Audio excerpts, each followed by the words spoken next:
a billionaire worth $7 billion staged his own bankruptcy to test the people he loved most.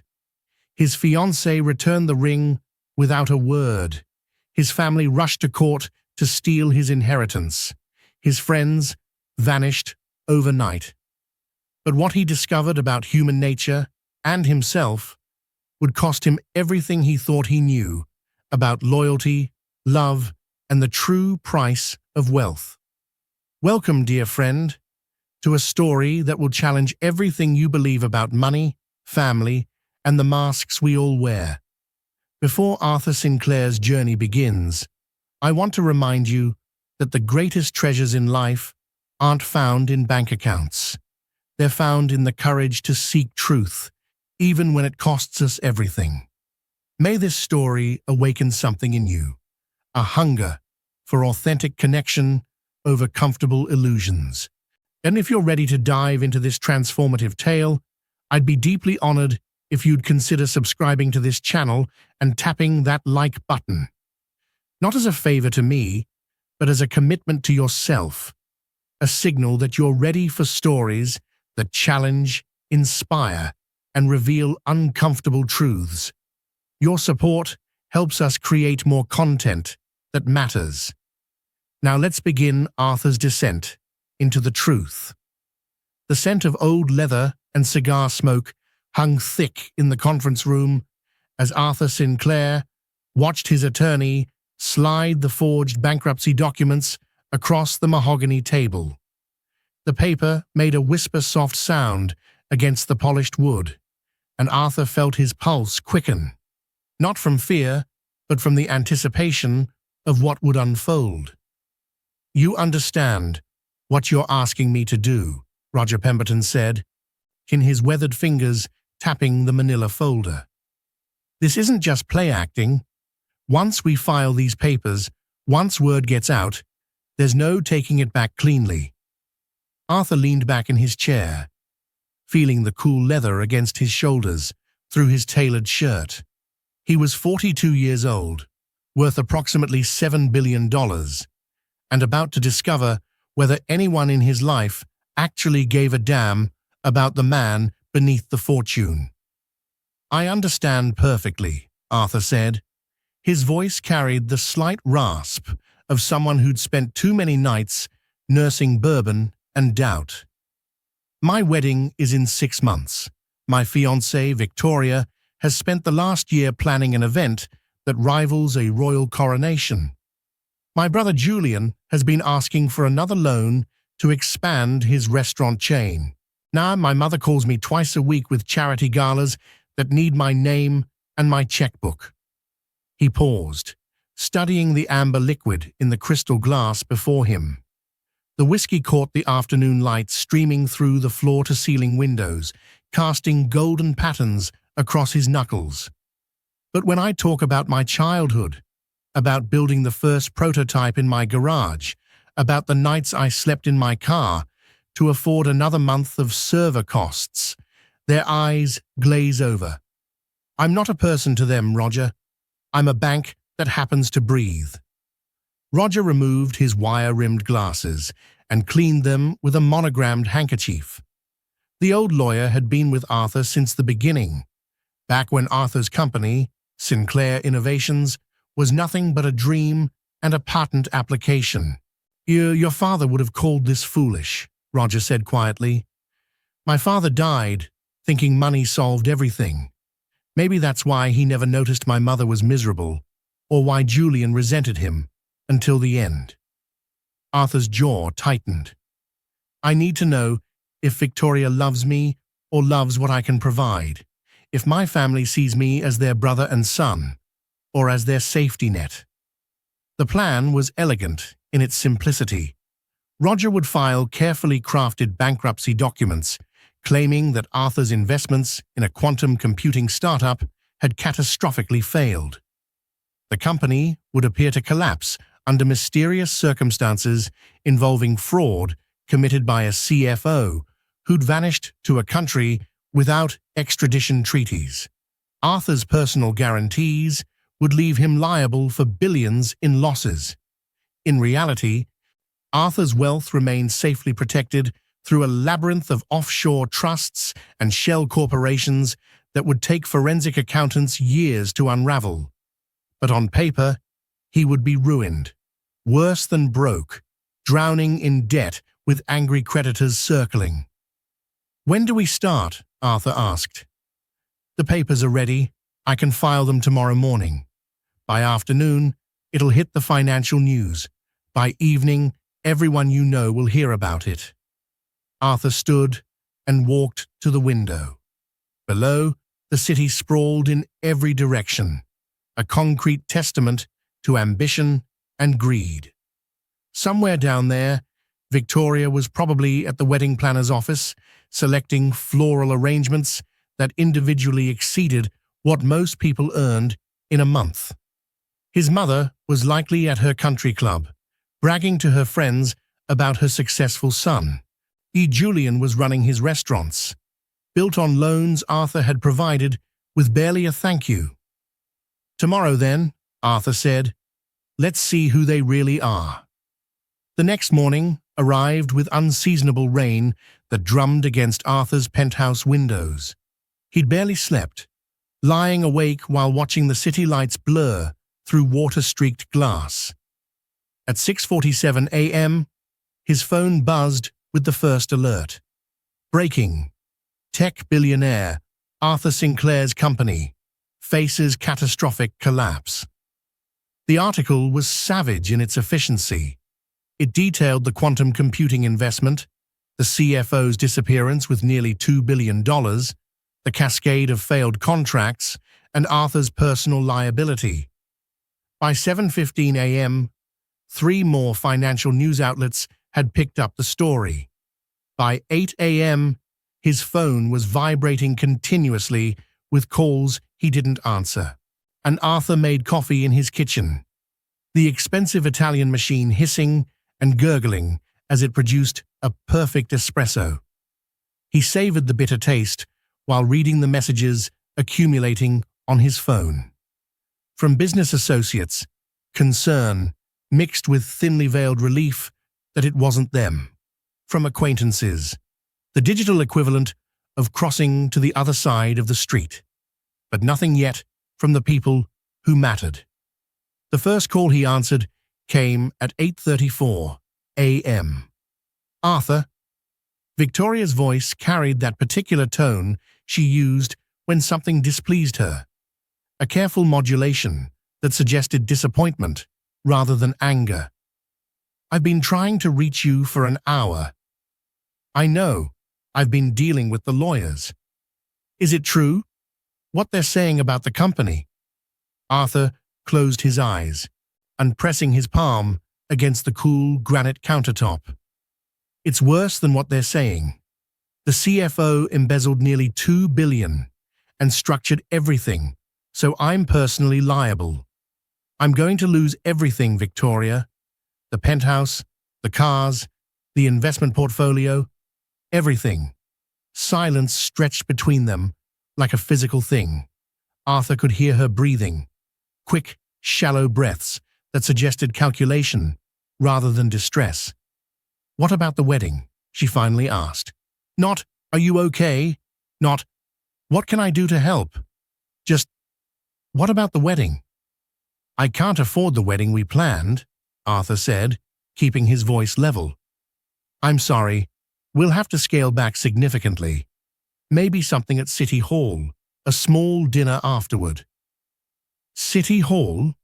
Victoria's voice climbed an octave. "Arthur, what we have 300 guests confirmed. The venue is booked. I've ordered a custom gown that took 6 months to make. My parents have already sent out the invitations. I understand this is difficult." "Difficult? Do you have any idea how humiliating this is? Everyone I know has seen these articles. My mother called me in tears. My father wants to know what kind of man I'm marrying who could lose billions of dollars in some idiotic investment scheme." Arthur felt something cold settle in his chest. "Victoria, I just lost everything I've built over 20 years. I'm facing bankruptcy, possibly criminal investigations. I might lose the roof over my head. And you're worried about being embarrassed? Don't you dare turn this around on me, she snapped. You made these choices. You got involved with criminals. You risked everything on some experimental technology gamble. Now we're all paying for your arrogance. So what are you saying? Another pause, longer this time. When Victoria spoke again, her voice had shifted to something harder, more resolved. I'm saying I need to think about what's best for me. This isn't what I signed up for, Arthur. I didn't agree to marry a bankrupt has-been who'll be fighting off creditors for the next decade. The line went dead. Arthur set the phone down carefully, as if it might shatter. His hands were steady. That surprised him. He'd expected anger or pain, but instead felt only a strange clarity. Victoria had just shown him exactly who she was, and some part of him was grateful for the truth, however ugly. His mother called at 9:12 a.m. Arthur, darling, I just heard. Please tell me those dreadful news reports are exaggerating. Helen Sinclair had the kind of voice that suggested breeding and country club memberships. Smooth, cultured, with an undercurrent of steel. She'd married Arthur's father for his money and spent 40 years perfecting the art of spending it. They're not exaggerating, Mother. I'm ruined. Oh, God. He heard ice clinking in a glass.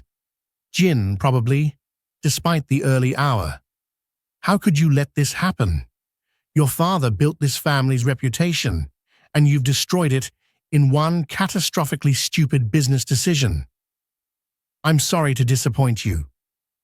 Sorry? Arthur, do you understand what this means? The Springdale Country Club Gala is in 3 weeks. I've pledged $500,000 in your name. The Children's Hospital fundraiser, where I'm honorary chair, expects $1 million donation. I have commitments, obligations based on your wealth. I don't have that money anymore, Mother. Then get it. Sell something. Borrow it.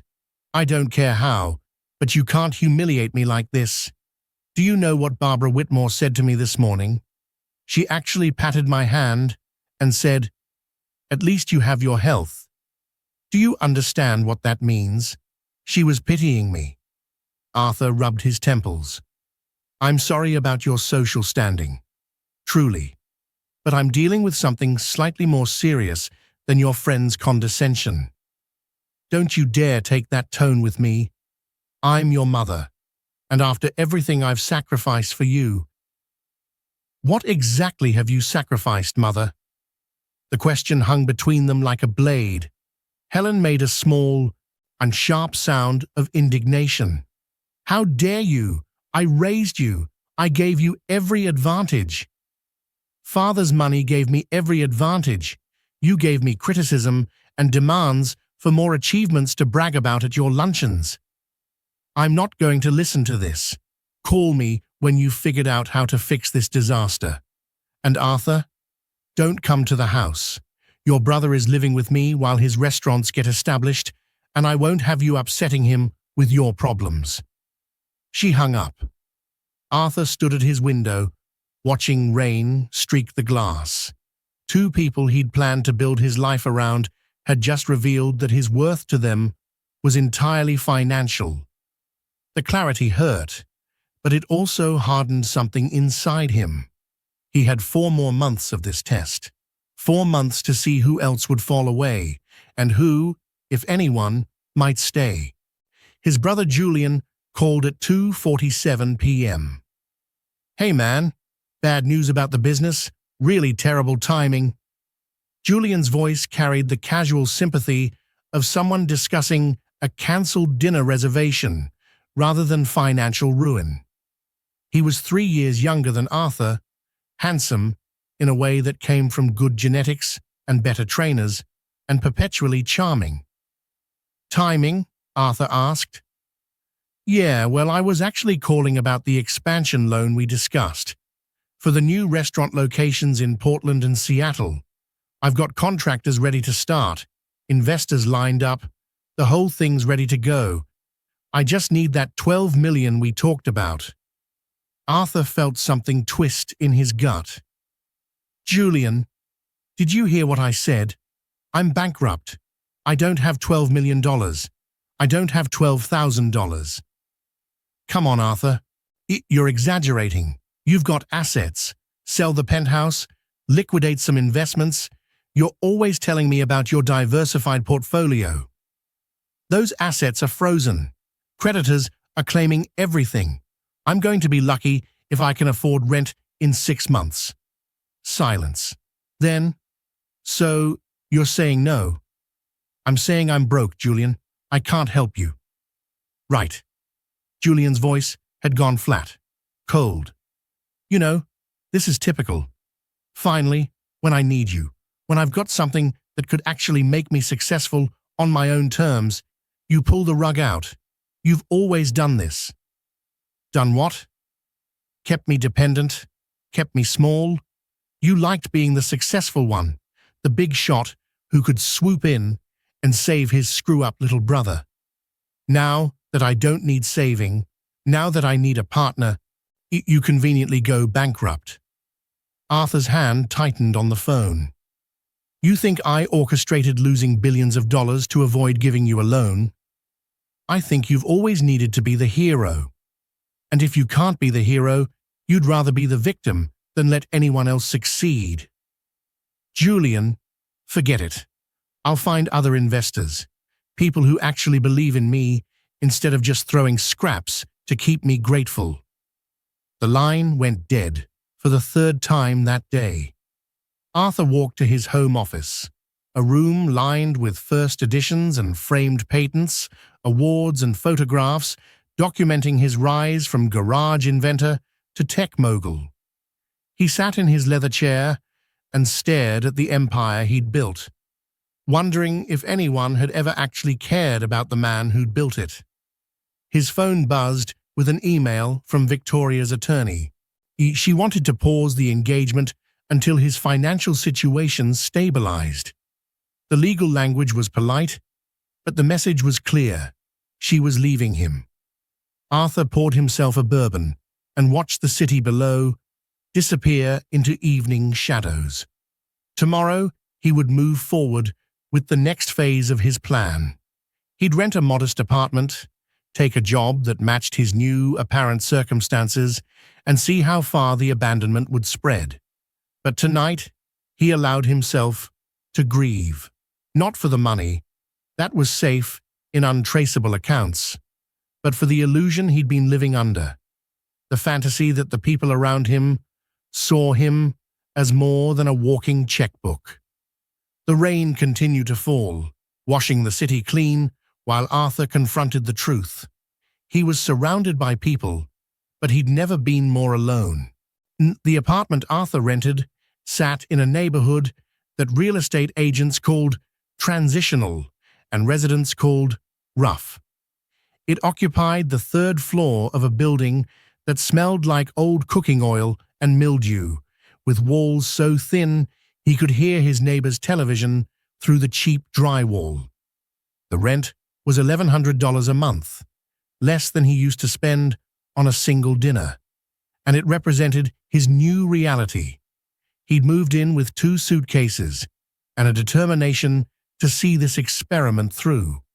His furniture came from thrift stores, a sagging couch that smelled faintly of cigarettes, a scratched dining table with 3 mismatched chairs, a bed frame that squeaked whenever he shifted positions.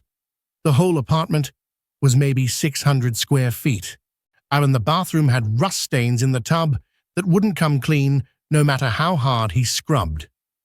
Arthur stood at the window of his new bedroom, a generous term for a space barely large enough for his mattress, and watched the street below.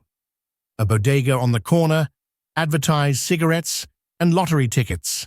A laundromat's neon sign flickered erratically. Young men clustered on stoops, their laughter carrying up through the summer heat. This was what being broke actually looked like. He'd known poverty as a young man, before Sinclair innovations took off, but he'd forgotten the specific textures of it. The way cheap toilet paper felt rough against your skin. The way you calculated every purchase, weighing whether you needed coffee more than laundry detergent. The way people on the street looked through you instead of at you when you wore a threadbare jacket and scuffed shoes. His phone, the basic model he'd bought to replace his high-end device, buzzed. Roger's number. "How's the new place?" the lawyer asked. "Educational," Arthur said. "Someone's cooking fish in one of the other apartments, and I think there might be mice in the walls. You can still stop this any time." "No, I need to see it through."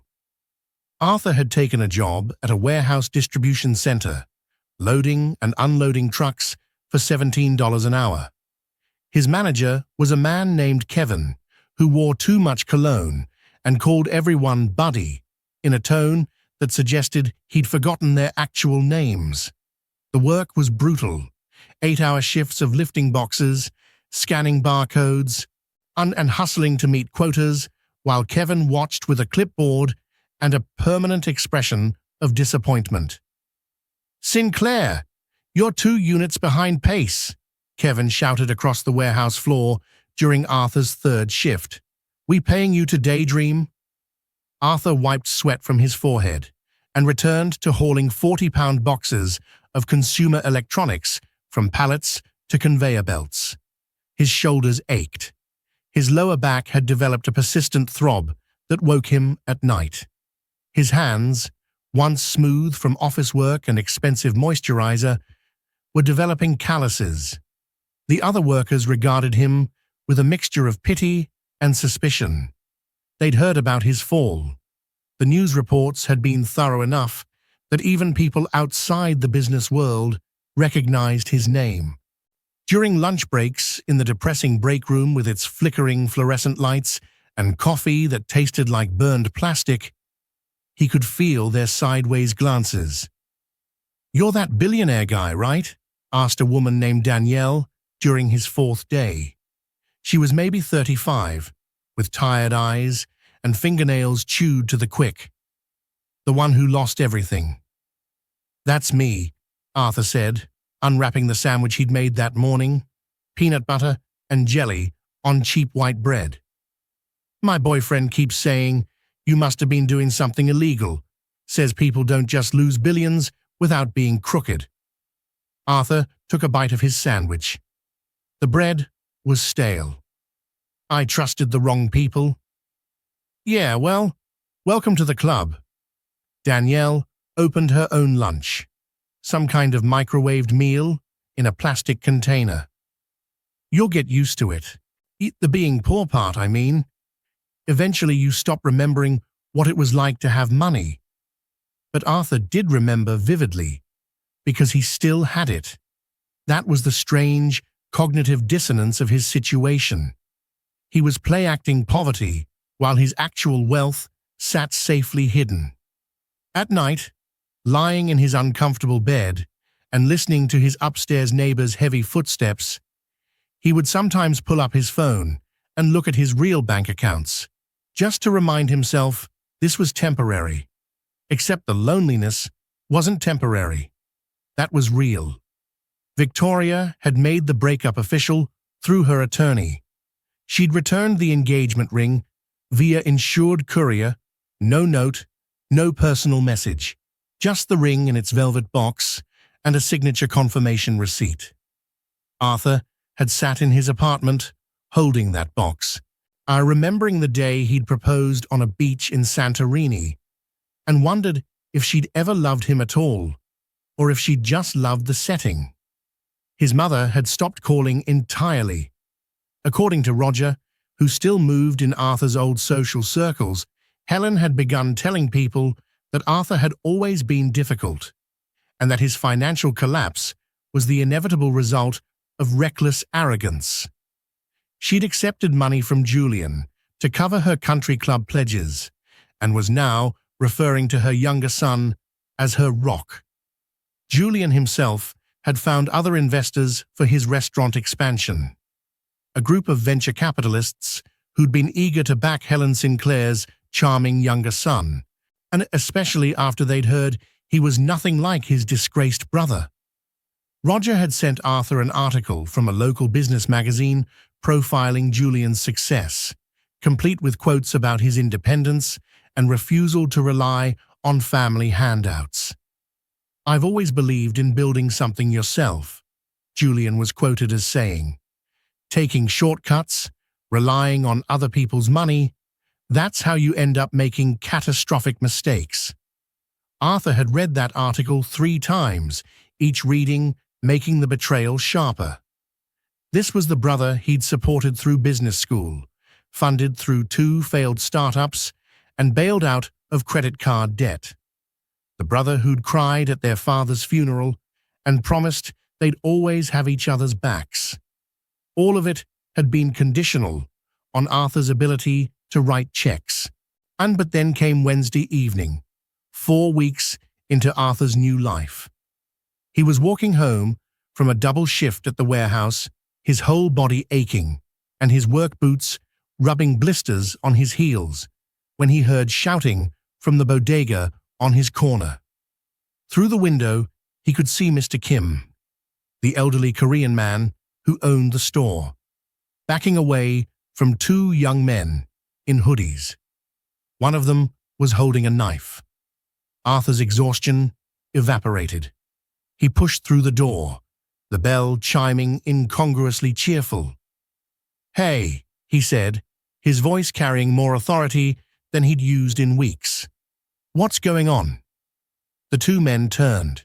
They were young, maybe 20, 22, with the jumpy energy of people high on something chemical. The one with the knife pointed it at Arthur. "Get out, old man. This doesn't concern you."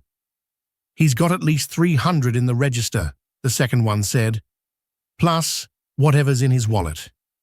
Mr. Kim's hands were shaking as he reached for the register.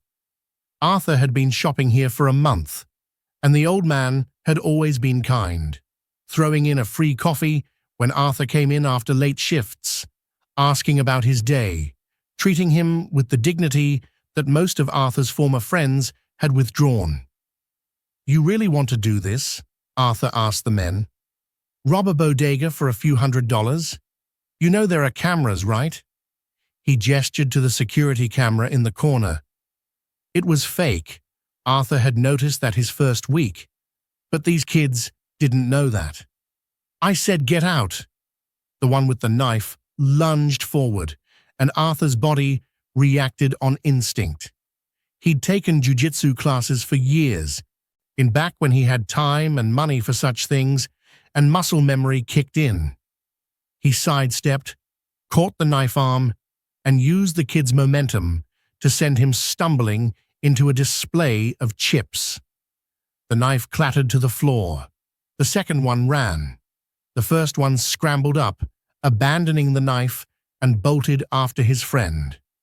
The bell chimed again as they fled into the night. Arthur stood there, adrenaline making his hands shake, and looked at Mr. Kim. "You okay?" The old man nodded slowly, then started to cry. "Thank you. Thank you. They've been watching the store for weeks. I knew it was coming." Arthur picked up the knife, a cheap folding blade, and set it on the counter. "Call the police, file a report, and get a real security camera, not that fake one." Mr. Kim wiped his eyes. "You're a good man. Most people, they would walk away. I'll pretend they didn't see." That night, lying in his squeaking bed, Arthur thought about those words. A good man. When was the last time someone had called him that? In his old life, people called him brilliant, successful, visionary, but good? That had never been part of the vocabulary. The next day at the warehouse, Danielle approached him during break. "Heard about what you did at Kim's bodega," she said. "My cousin lives on your block. She saw the whole thing." It wasn't a big deal. It is to Mr. Kim, and to the rest of us who shop there. She paused. Look, some of us are getting together Friday night. Just drinks at Murphy's pub down on 7th. Nothing fancy. You should come. Arthur started to decline. He wasn't here to make friends. He was here to observe and test. But something in Danielle's expressions stopped him. She was offering genuine friendship, the kind based on his character rather than his bank account. Okay, he said. I'll be there. Murphy's pub was exactly the kind of place Arthur would never have entered in his former life. The floor was sticky, the music too loud, and the beer came in plastic cups that had been washed but not quite cleaned. Danielle was there with 5 other people from the warehouse, workers who'd all shown him kindness during his month of poverty. They bought him drinks. They told stories about their lives, kids and divorces and medical bills and dreams deferred. They asked about his fall from wealth, but with genuine curiosity rather than schadenfreude. And when he told them the honest truth about feeling betrayed by the people he'd trusted, they nodded with understanding. Money shows you who people really are, said a man named Terence who worked the forklift. I came into $50,000 a few years back. Inheritance from my grandmother. Every cousin I had suddenly remembered my phone number. The second that money was gone, so were they. People fear poverty more than death, Danielle added. That's why they abandon you when you're broke. They're afraid it's contagious. Arthur sat in that grimy pub, drinking cheap beer and listening to people who struggled to pay rent and afford medication, and realized they understood human nature better than anyone in his former circles ever had. These were people who'd been tested by hardship and had developed wisdom from the experience. By the time he walked home that night, slightly drunk and genuinely smiling for the first time in weeks, Arthur had started to question the assumptions behind his experiment. But then came the letter. It arrived on a Saturday morning, forwarded from Roger's office to maintain the fiction of Arthur's poverty. The envelope was expensive, cream-colored linen paper with embossed letterhead, from Julian's restaurant group. Arthur opened it standing in his kitchenette, surrounded by the smell of his neighbor's bacon. Dear Arthur, I hope this letter finds you well, despite your circumstances. I'm writing to inform you that Mother and I have been discussing your situation, and we've arrived at a decision that will benefit everyone involved. As you know, Father's estate included a trust that was to be divided equally between us upon Mother's death. However, and given your recent financial irresponsibility and the damage it has caused to the family reputation, we believe it would be prudent to restructure this arrangement. Mother's attorneys are drawing up documents to redirect your half of the trust to my business ventures. This will ensure the Sinclair family wealth is protected and properly managed. We view this as protecting Father's legacy from further harm. We hope you understand this is not personal, but rather a practical necessity given your proven inability to manage significant assets. Perhaps this is for the best. You clearly weren't suited for the responsibilities that come with family wealth. Regards, Julian. Arthur read the letter 3 times. His hands didn't shake. His pulse didn't quicken. Instead, he felt something cold and precise settle into his chest like a blade finding its sheath. This wasn't just abandonment. This was theft. His brother and mother were conspiring to steal his inheritance, money that Arthur's father had explicitly designated for both sons. They were using his apparent poverty as justification to disinherit him, and they had no idea that Arthur had access to resources far beyond that trust, resources he could deploy with devastating precision. He walked to his window and looked out at the street below. A mother was holding her child's hand while crossing at the corner. Mr. Kim was opening his bodega, pulling up the security gate. Danielle was getting into her beaten-up Honda, probably heading to a second job to make ends meet. These people were honest, struggling, tired, barely surviving, but honest. They hadn't betrayed him. They'd accepted him based on his character, not his portfolio. But his family? They'd revealed themselves completely. They were willing to commit what amounted to legal fraud to keep money they believed Arthur could no longer fight for. They thought him beaten, defenseless, finished. They had badly underestimated him. Arthur picked up his phone and called Roger. "It's time to move to the next phase," he said. "I want everything documented, every conversation, every attempt to restructure the trust, every statement they've made about my incompetence. I want a case built so thoroughly that when I spring the trap, there won't be any escape." "You're ready to end the experiment?" Arthur looked around his apartment, at the water stains on the ceiling, the worn carpet, the life he'd been living for weeks. He thought about Victoria's cold dismissal, his mother's social climbing, Julian's betrayal. Then he thought about the workers at the warehouse, Mr. Kim's gratitude, Danielle's genuine friendship. "Not yet," he said. "I'm going to let them take the rope. Let them hang themselves completely. Then I'm going to reveal the truth and watch their world collapse." "That's ruthless." "No," Arthur said softly. "That's karma." 8 weeks into his poverty experiment, Arthur received notification that his mother and brother had filed formal legal documents to restructure their father's trust.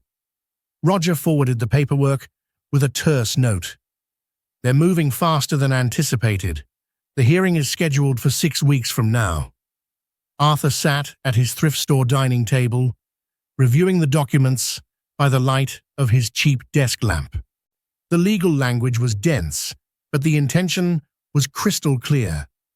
Helen and Julian were arguing that Arthur's demonstrated financial incompetence and catastrophic business failures made him unfit to inherit his portion of Richard Sinclair's estate. They proposed redirecting his share, roughly $80 million, to Julian's business ventures, with Helen maintaining control as trustee. What made it particularly galling was the evidence they'd compiled.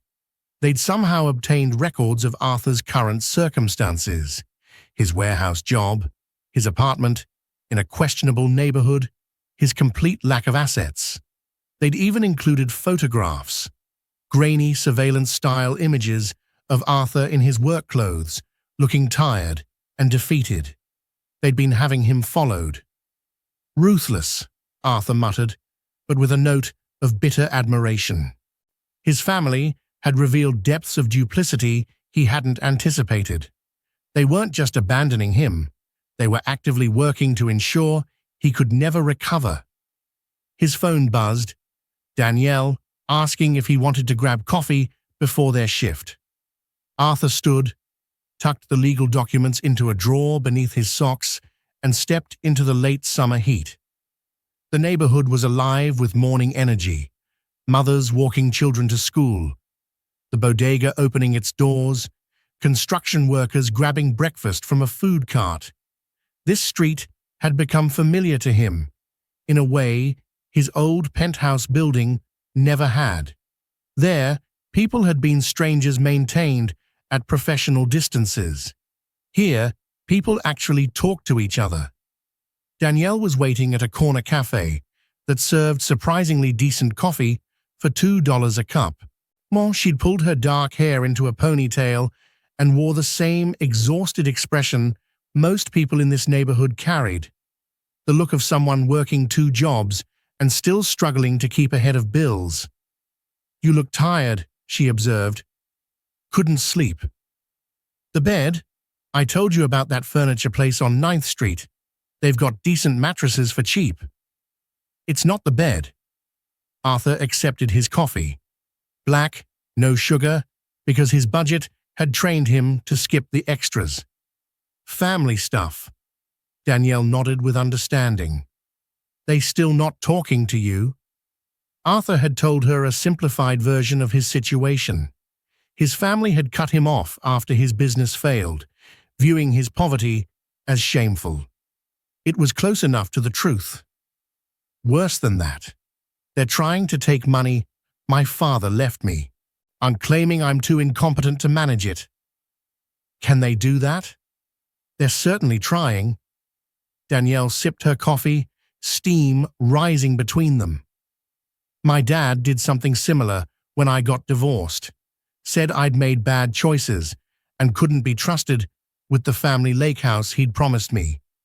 Gave it to my brother instead. She laughed bitterly. That was 8 years ago. Haven't spoken to him since. You ever regret cutting them off? Every day, she said honestly. But I regret not having self-respect more. Sometimes family is just people who happen to share your blood.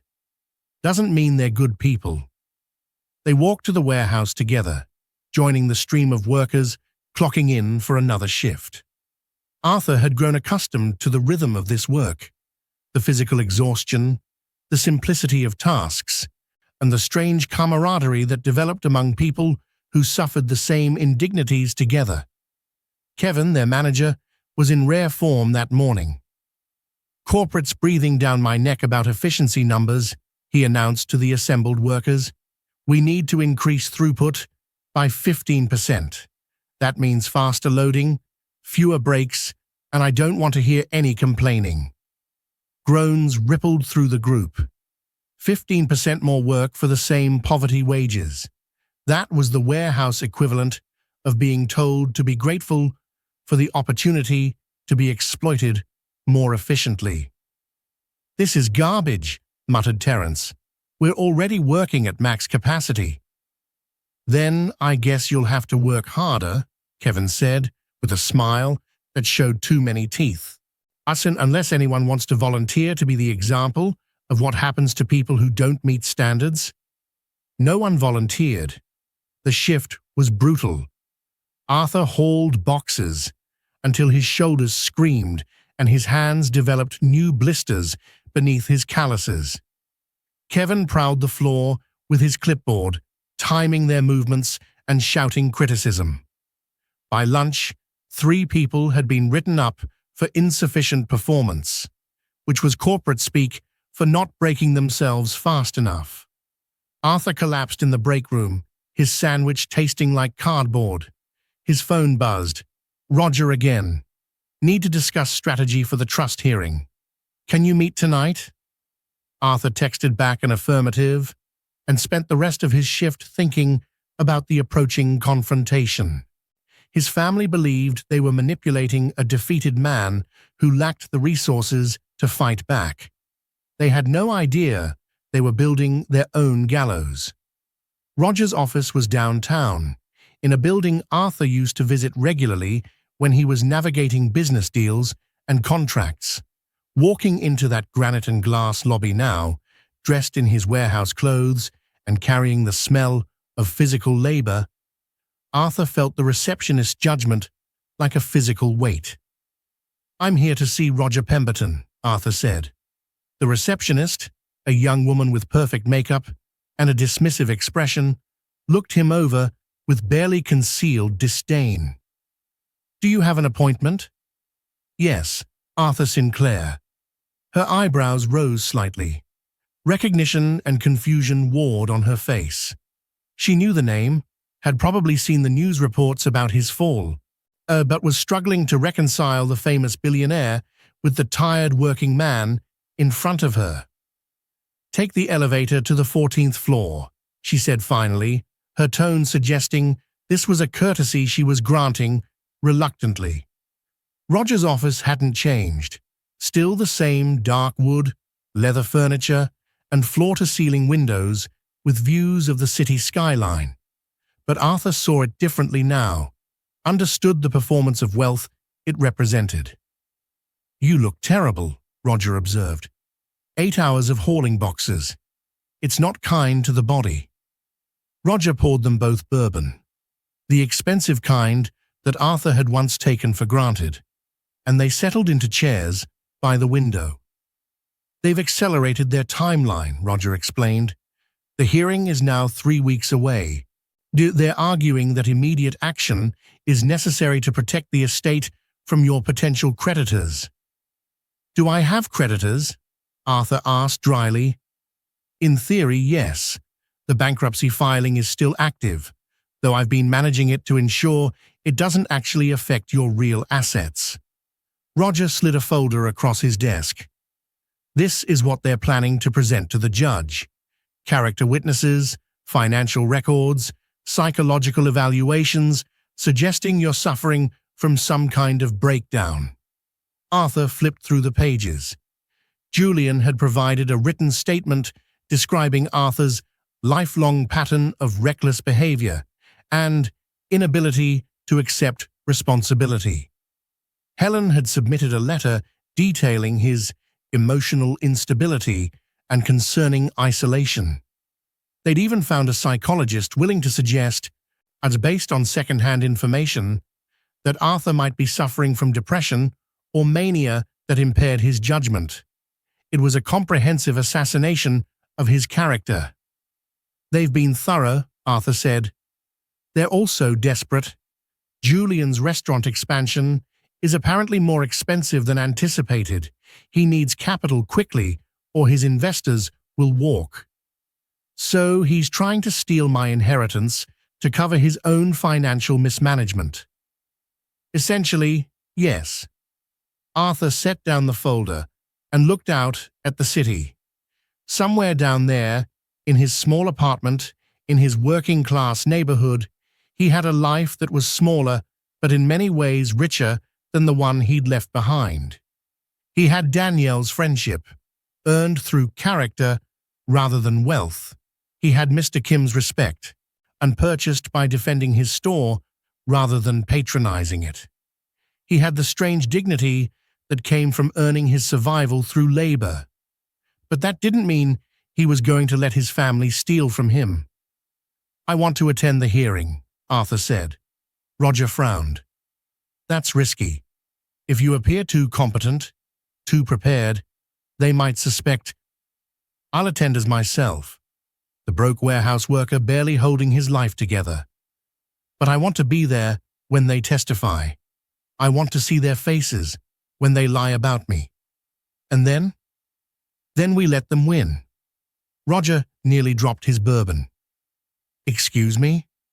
Arthur smiled, and there was something cold in it. "Let them have the trust. Let the judge rule in their favor.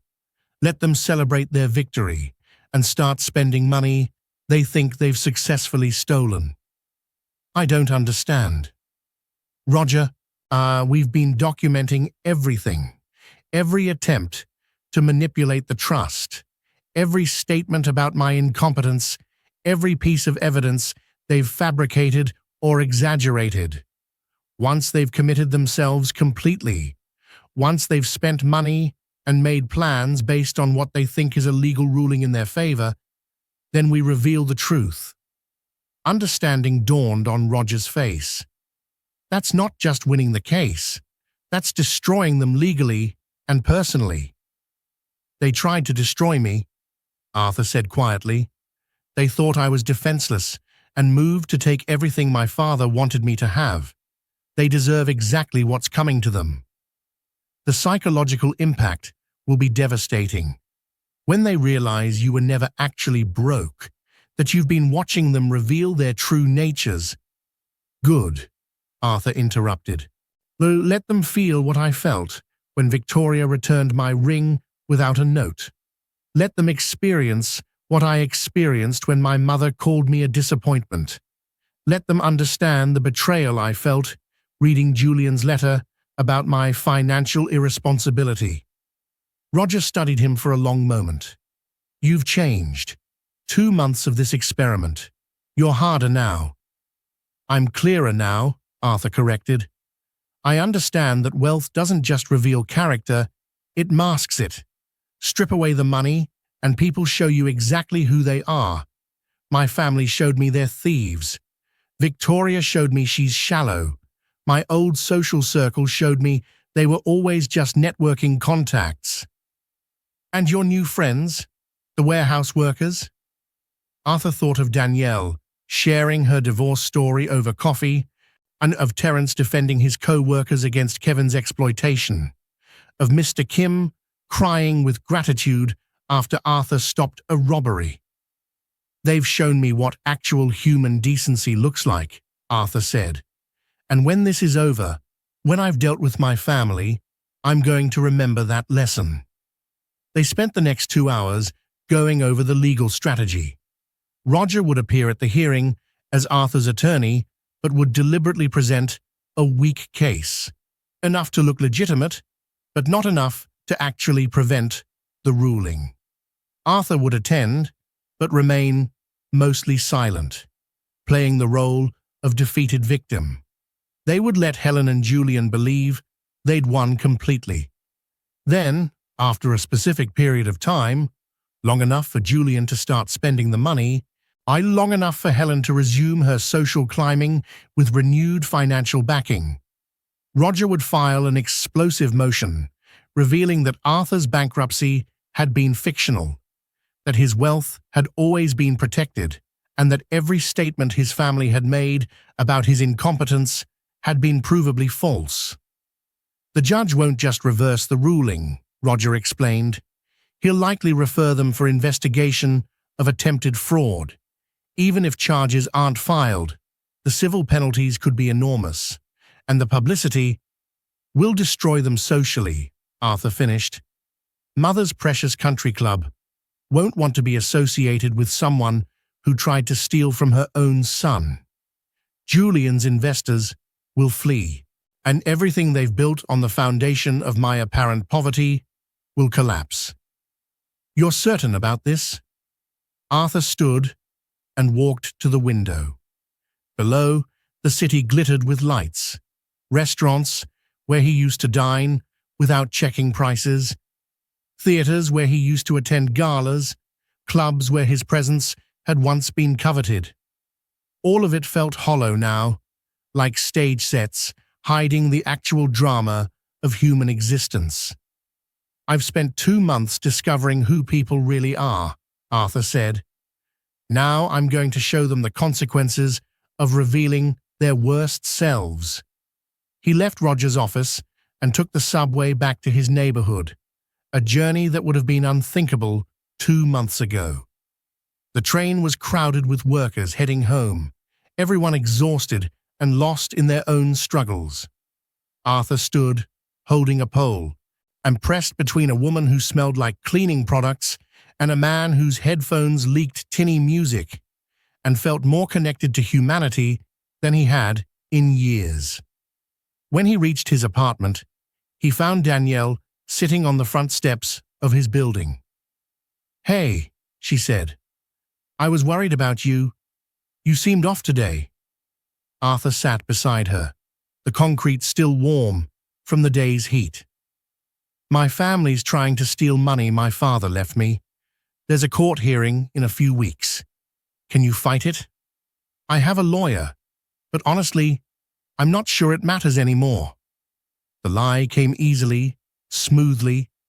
"That money, that life, it feels like it belonged to someone else. Someone I'm not anymore." Danielle bumped her shoulder against his. "You're better off. Trust me, money doesn't fix broken people. It just makes them expensive broken people." They sat in comfortable silence, watching the street settle into evening. A group of kids played basketball at the corner, their shouts echoing between buildings. The bodega's lights flickered on. Someone's window released the smell of cooking. Garlic and onions, the universal perfume of home. "You want to grab dinner?" Danielle asked. "There's a taco place on 5th that does $2 tacos on Tuesdays." Arthur thought about the documents waiting in his drawer, the legal trap being prepared, the reckoning that was coming for his family. Then he looked at Danielle's genuine smile, her offer of simple friendship with no ulterior motives. "Yeah," he said. Tacos sound perfect. They walked through the neighborhood as sunset painted the sky in shades of amber and rose. And Arthur had 3 weeks before the hearing, 3 weeks before the next phase of his plan. For tonight, he would just be a broke warehouse worker sharing cheap food with a friend. But the countdown had begun, and his family had no idea what was coming. The courthouse was downtown, a granite monument to justice that Arthur had passed 1,000 times without ever entering. Now, dressed in his only suit, a cheap off-the-rack number he'd bought at a discount store, he climbed the steps with Roger beside him and felt the weight of performance settling on his shoulders. This was theater. That's all it was.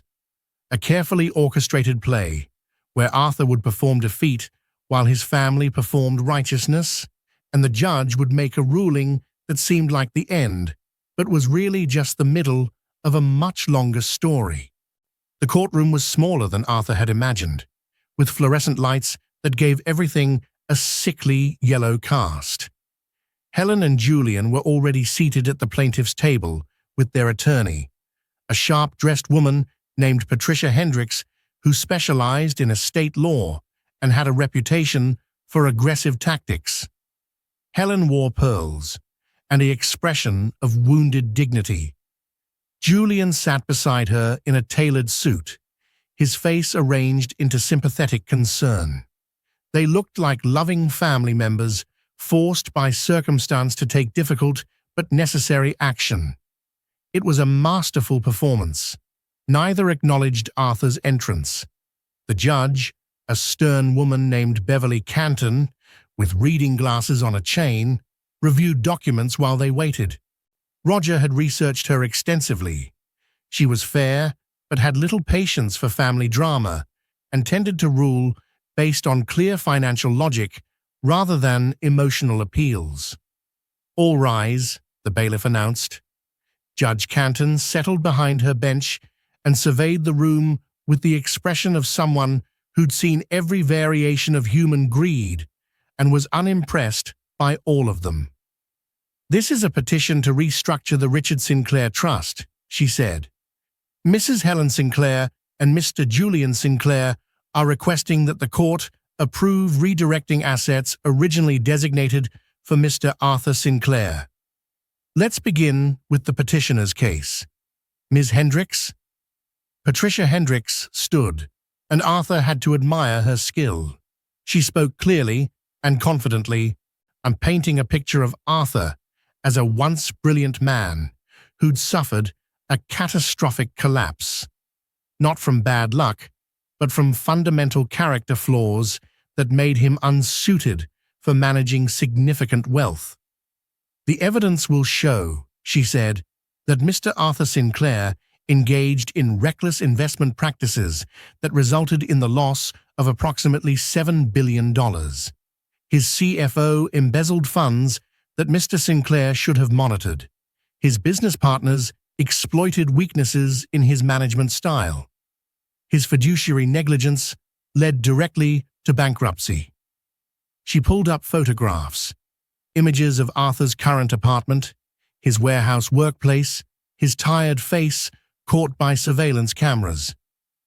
"This is Mr. Sinclair's current situation. He works a minimum wage job at a distribution center. He lives in subsidized housing in a high-crime neighborhood. He has no assets, no savings, and no prospects for financial recovery. His mother and brother are not seeking to punish him. They're seeking to protect their father's legacy from further mismanagement." Judge Canton studied the photographs. Mr. Sinclair's current circumstances seem quite difficult, but difficulty isn't the same as incompetence. "With respect, Your Honor, we will demonstrate a pattern of poor judgment that predates his recent bankruptcy. Mr. Sinclair has always been impulsive, prone to risk-taking without proper safeguards, and dismissive of advice from more cautious voices, including family members who tried to warn him about his dangerous investment strategies. This was news to Arthur. He glanced at Roger, who made a subtle note on his legal pad. His family was now claiming they'd tried to stop his fictional bankruptcy, creating a narrative where they'd been concerned family members whose warnings had gone unheeded. They'd thought of everything. Helen took the stand first. She dabbed at her eyes with a handkerchief before speaking, a nice touch that suggested genuine emotion rather than calculated manipulation. "I love my son," she began, and Arthur felt something twist in his chest because she sounded sincere. "I've always loved him, but Arthur has never been practical. Even as a child, he had grandiose dreams.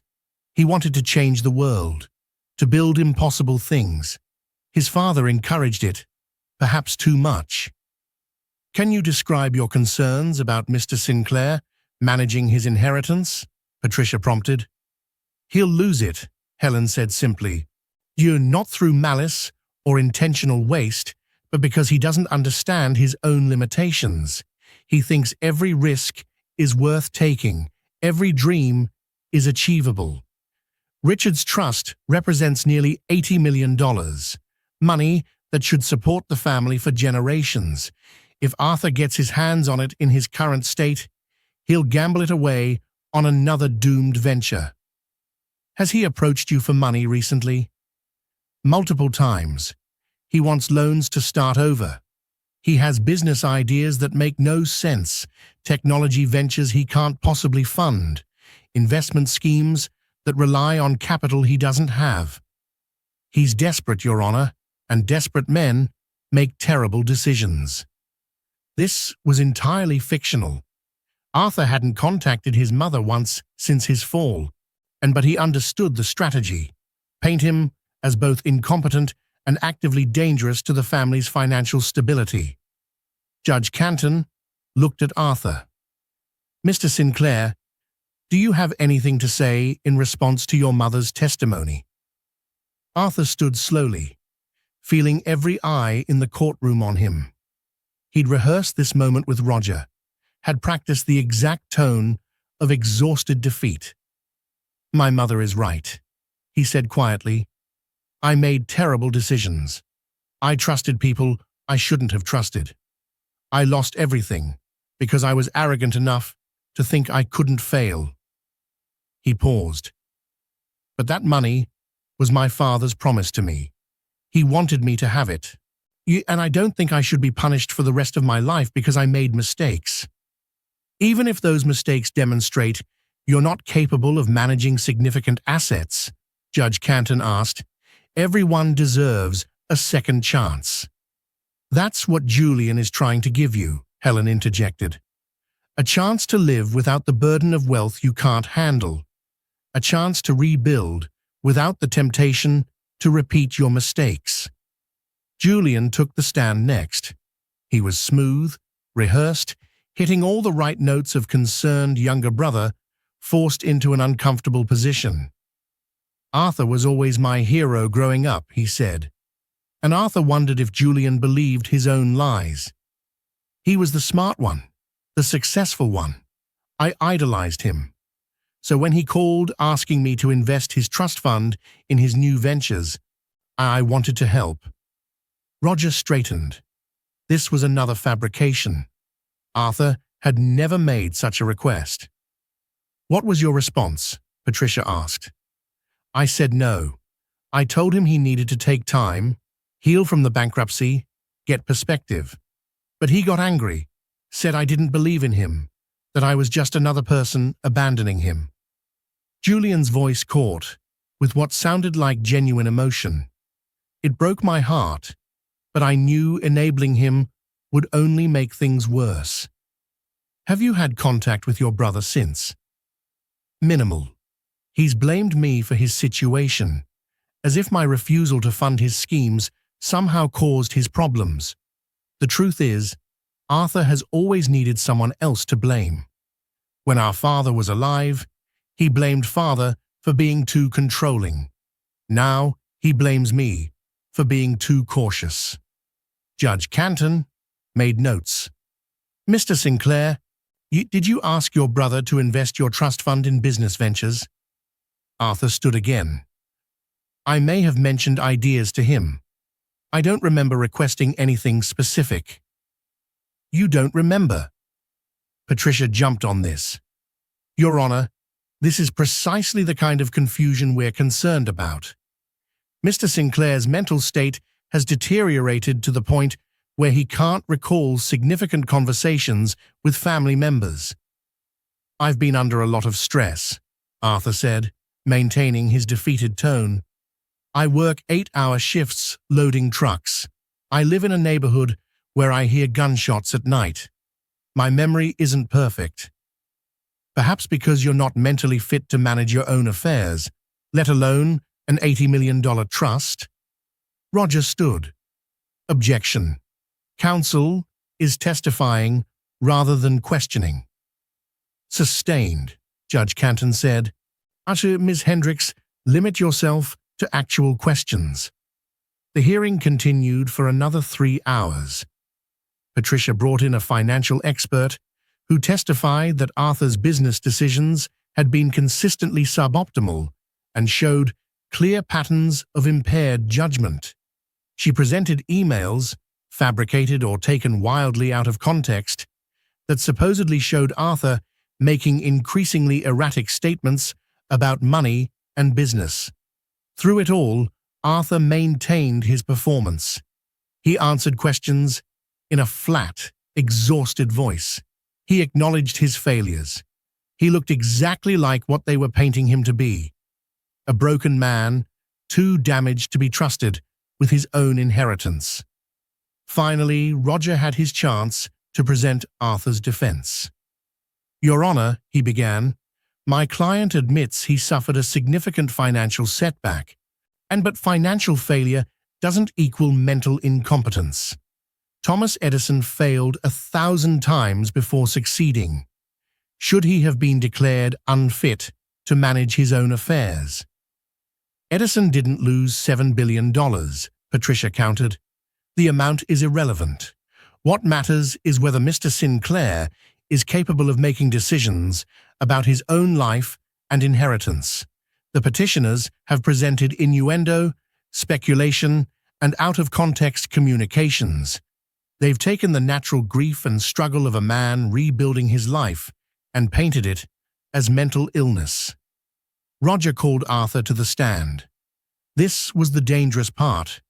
Arthur needed to seem damaged enough to make the ruling seem reasonable, but not so incompetent that it would look suspicious. Mr. Sinclair, Roger began, do you understand what's happening here today? Yes. My family wants to take money my father left me because they think I'll waste it. Do you believe you would waste it? Arthur paused, letting silence fill the courtroom. I don't know, he said finally. I used to be so confident. Now, I'm not confident about anything. Maybe they're right. Maybe I would lose it again. But it was my father's choice to leave it to me, and I think that should matter. If the trust were restructured as proposed, how would that affect you? It would feel like my father's last gesture of faith in me was being erased, like my family was declaring I'm not worth believing in anymore. His voice dropped. I've lost my company, my fiancée, my home, my reputation. This trust is the only thing I have left that connects me to my father, to the person I used to be. Patricia's cross-examination was sharp and aggressive.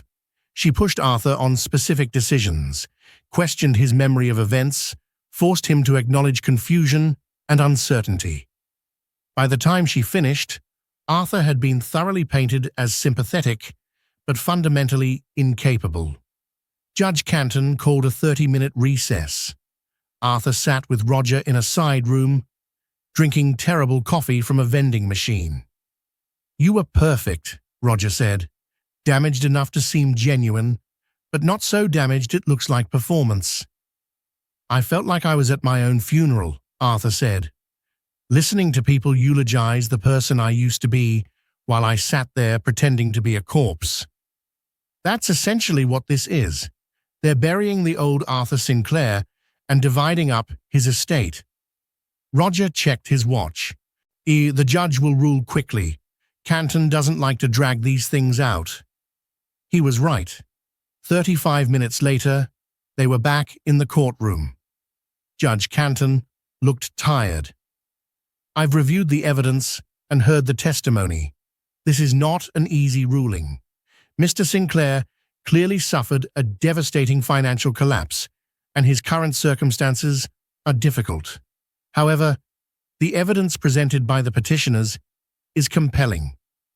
Arthur felt his pulse quicken, even though he knew what was coming.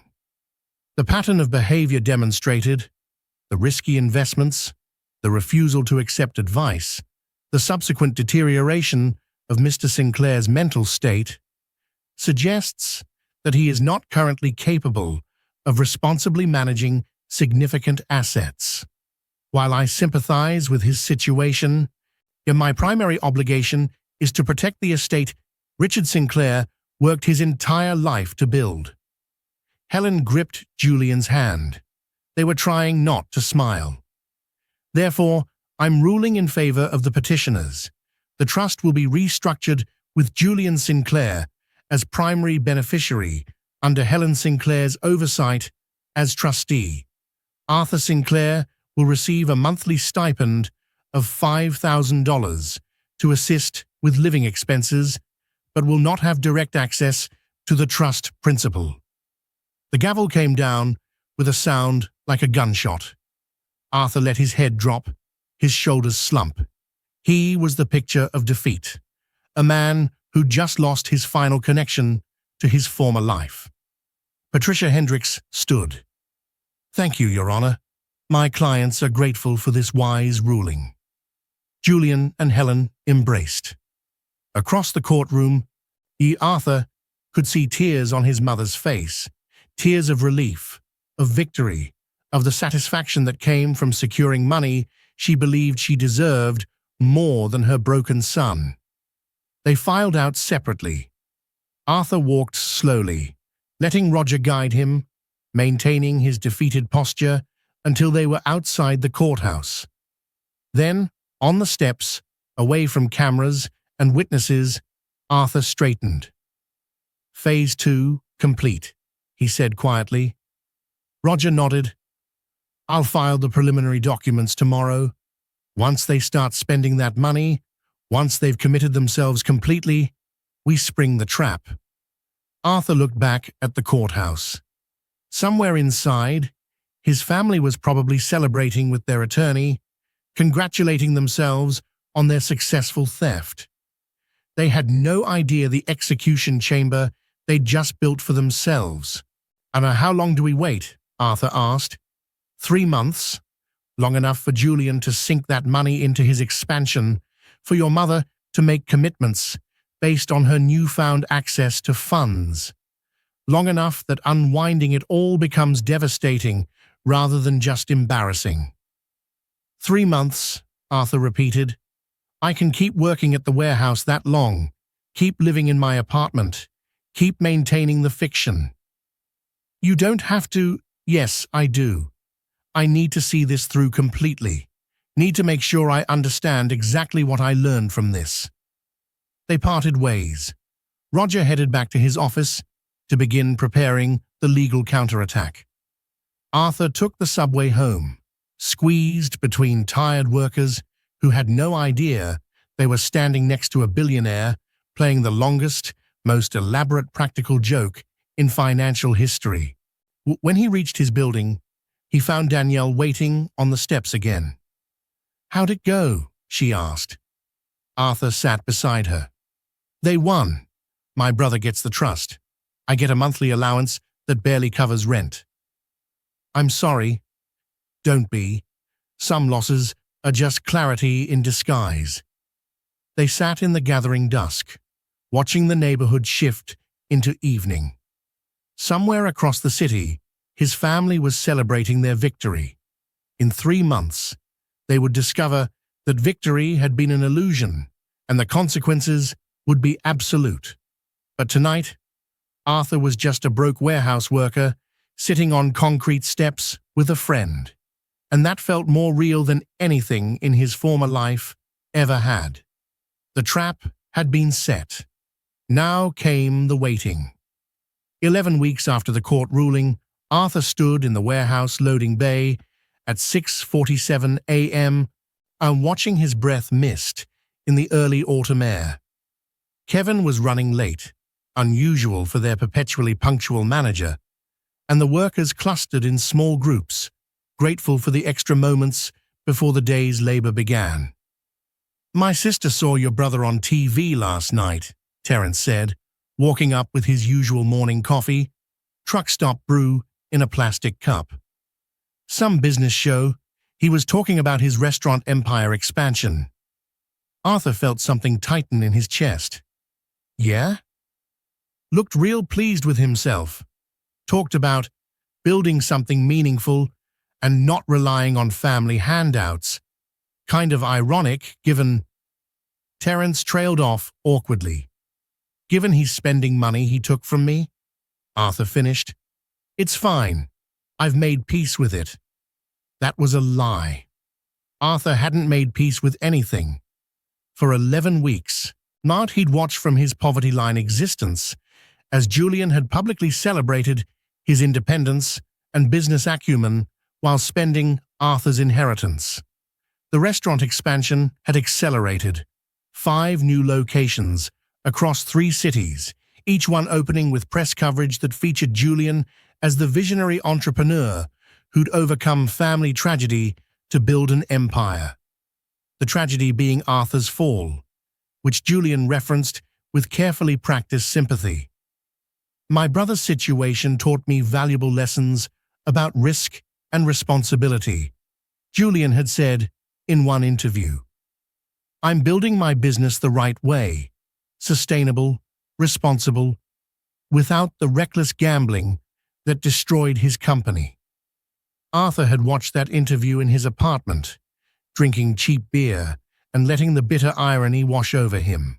And Julian was lecturing the business world about financial responsibility using money he'd legally stolen. Helen had been equally active. She'd resumed her position at the country club, hosting charity galas with renewed extravagance.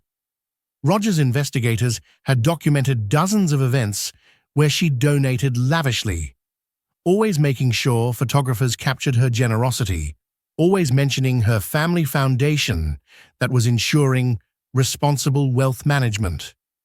The family foundation being the restructured trust containing Arthur's inheritance. Victoria, his former fiancée, had gotten engaged to a hedge fund manager.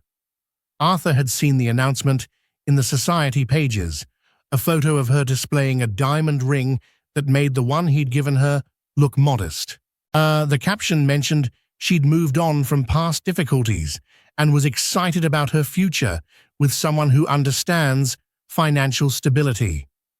All of this Arthur had observed from his warehouse job and cheap apartment, maintaining his fiction of poverty while documenting every lie his family told, every dollar they spent, every public statement they made about responsibility and family values. Tomorrow was filing day. Roger had prepared the documents that would reveal Arthur's bankruptcy had been fictional, that his wealth had always been protected, and that every statement his family had made about his incompetence had been provably false. The legal filings would be explosive, not just reversing the trust ruling, but potentially triggering fraud investigations and civil penalties that would destroy his family financially and socially. Arthur should have felt triumphant. Instead, he felt something closer to exhaustion. Kevin finally arrived, looking harried and angry about something. The shift began with its usual brutal efficiency, boxes and pallets and conveyor belts, the mechanical rhythm of modern distribution warehousing. Arthur's body had adapted to the work. He no longer woke up every morning feeling like he'd been beaten. But his mind remained restless, counting down the hours until Roger filed the papers that would detonate 11 weeks of careful preparation. During lunch break, Danielle sat across from him in the depressing break room. "You seem off," she observed, unwrapping a sandwich. "More than usual." "Just tired." "Bullshit. I've known you for 4 months now. You're never just tired." She studied him with the kind of perception that came from years of watching people carefully to navigate difficult situations. "Something's happening. Something you're not telling me about." Arthur set down his sandwich, peanut butter and jelly again, because it was cheap and didn't require refrigeration. For a moment, he considered telling her everything. She'd become a genuine friend, perhaps the only genuine friend he had, but doing so would compromise the experiment and potentially expose her to the legal chaos about to unfold. "My family situation is coming to a head," he said finally. "Tomorrow, one way or another, things are going to change." "Change how?" "I can't explain yet, but I promise, when it's over, I'll tell you everything." Danielle looked skeptical, but didn't push. "Just be careful, okay? I've seen people get destroyed by family court stuff. Courts don't care who's right. They care who has better lawyers." If only she knew.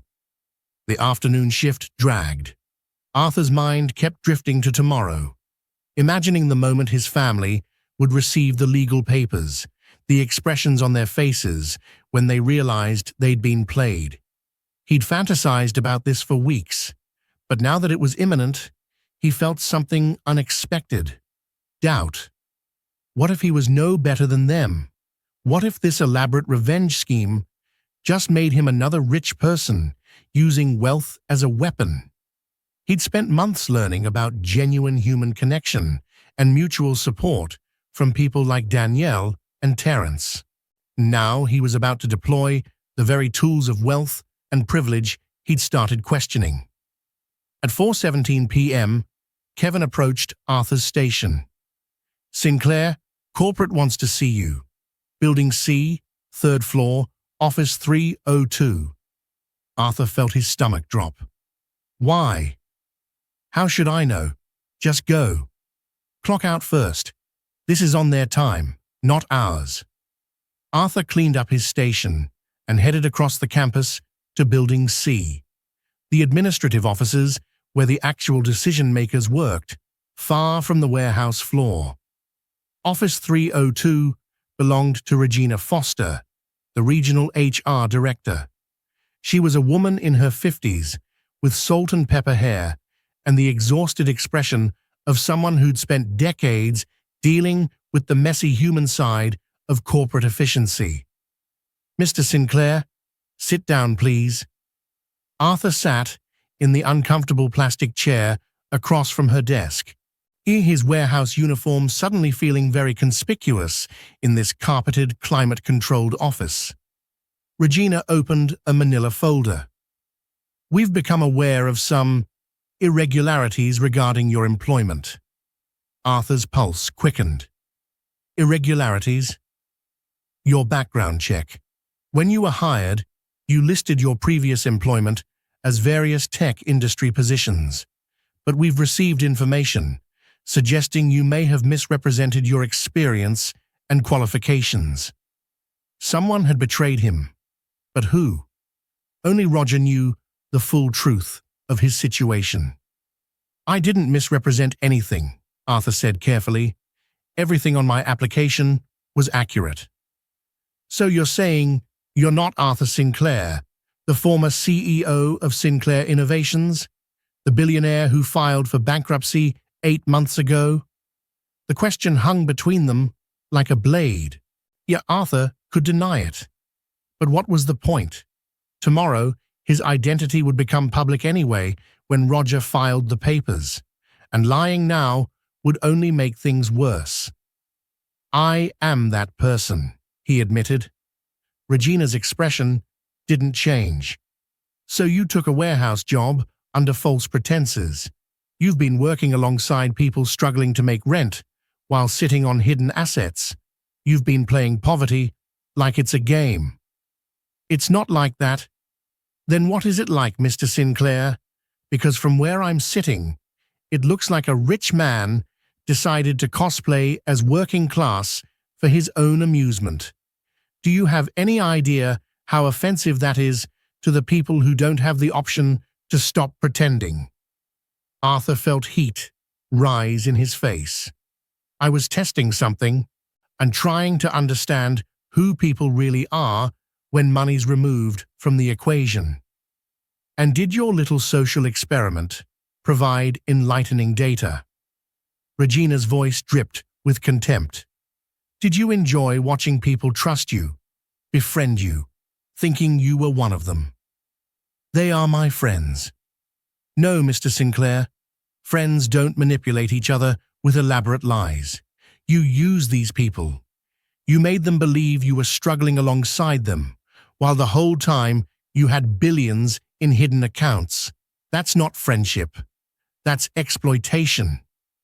The words hit Arthur like physical blows because they contained truth he'd been avoiding. He had manipulated people. Danielle's friendship, Terrence's support, Mr. Kim's gratitude, all of it had been built on a foundation of lies. I'm terminating your employment effective immediately, Regina said. You'll receive your final paycheck by mail. And Mr. Sinclair, don't come back to this facility. The workers here have enough to deal with without a billionaire treating their lives like a sociology experiment. Arthur stood on numb legs and walked out of her office, down the stairs, across the parking lot to the bus stop. He didn't clock out. He'd been fired before he could. The bus arrived, and he climbed aboard, paying his $2.50 fare with exact change like he'd done for months. But now, it felt like mockery. Regina was right. He'd been playing a role, and in doing so, he'd been just as dishonest as his family. They'd lied about his competence to steal his money. He'd lied about his poverty to test their character. Different targets, same fundamental dishonesty. His phone buzzed. Roger. We need to meet tonight. Final review before we file tomorrow. I'm not sure I want to file, Arthur said. Silence. Then, Arthur, we've spent 11 weeks building this case. Your family has publicly committed themselves to a narrative we can prove is false. If we don't file tomorrow, they get away with everything. Maybe they should. You're not thinking clearly. Go home, get some rest. I'll come to your apartment at 7. We'll talk this through. The line went dead. Arthur rode the bus to his neighborhood, got off at his usual stop, walked past Mr. Kim's bodega and the familiar buildings. But everything felt different now, tainted by Regina's accusations. Had he really befriended these people? Or had he been using them to make himself feel better about abandoning his old life? Danielle was waiting on his building steps. Of course she was. Kevin told everyone you got called to corporate and didn't come back, she said. What happened? Arthur sat beside her, the concrete cold through his work pants. I got fired. For what? For lying about who I am. Danielle frowned. What does that mean? This was the moment. Arthur could continue the lie, maintain his poverty fiction for one more day, or he could give Danielle the truth and deal with the consequences. My name is Arthur Sinclair, he began. 4 months ago, I was worth about $7 billion. I faked my own bankruptcy to test whether the people in my life, my fiancée, my family, my friends, actually cared about me or just my money. Everyone failed the test. My family tried to steal my inheritance. My fiancée left me without a word. My business associates vanished. Danielle's expression had gone very still. So I rented an apartment here and got the warehouse job to experience what actual poverty felt like, to see if people would treat me differently without money defining me. And you did. You treated me like a person instead of a bank account. You became my friend based on who I am, not what I have. That part was real. But the struggling part wasn't, Danielle said quietly. The worrying about rent, the cheap food, the exhaustion. That was all performance for you. Meanwhile, I've been actually struggling, actually worried, and I thought you understood, because you were living it too. I do understand. No, you don't. You can't. Because you always knew you could stop whenever you wanted. I can't stop being poor, Arthur. This isn't an experiment I can end when I've learned enough. This is my life. She stood up. Where are you going? Arthur asked. Away from you. Away from one more person who treated my friendship like it was some kind of commodity to be tested and evaluated. Danielle's voice was shaking. I told you about my divorce, about my father cutting me off, about my struggles, real struggles, and the whole time you were a billionaire playing dress-up. Do you have any idea how that makes me feel? I'm sorry. No, you're not. You're sorry you got caught. There's a difference. She started walking away, then turned back. Tomorrow, when you're back in your penthouse counting your billions, remember this. The best thing about being poor is you know who your real friends are. The worst thing about being rich is you'll never know. She left.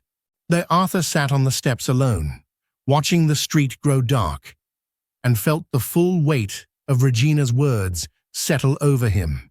He'd been so focused on exposing his family's betrayal that he'd committed his own, lying to decent people who'd offered genuine friendship. His phone buzzed again. A text from Roger. On my way. Be there in 30 minutes.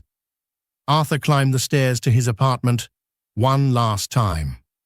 Tomorrow he would file the papers that destroyed his family. Tomorrow he would reclaim his wealth and resume his position in society. Tomorrow he would win. But tonight, sitting in his cheap apartment surrounded by thrift store furniture, he'd never felt more like a loser. Roger arrived exactly on time, carrying his leather briefcase and wearing the expression of a man who'd spent 11 weeks preparing for battle. He looked around Arthur's apartment with barely concealed distaste, not at the poverty of it, but at the deception it represented. We need to discuss tomorrow's filing, Roger began, setting his briefcase on the thrift store dining table. The papers are ready. We have documented evidence of every lie your family told, every dollar they've spent under false pretenses, every public statement they've made claiming moral authority, while committing what amounts to fraud. Arthur stood at his window, looking down at the street. A group of teenagers were playing basketball under a flickering streetlight. Mr. Kim was closing his bodega, pulling down the security gate. The neighborhood was settling into night with its usual sounds: traffic, distant music, someone's television bleeding through thin walls. I got fired today, Arthur said. From the warehouse.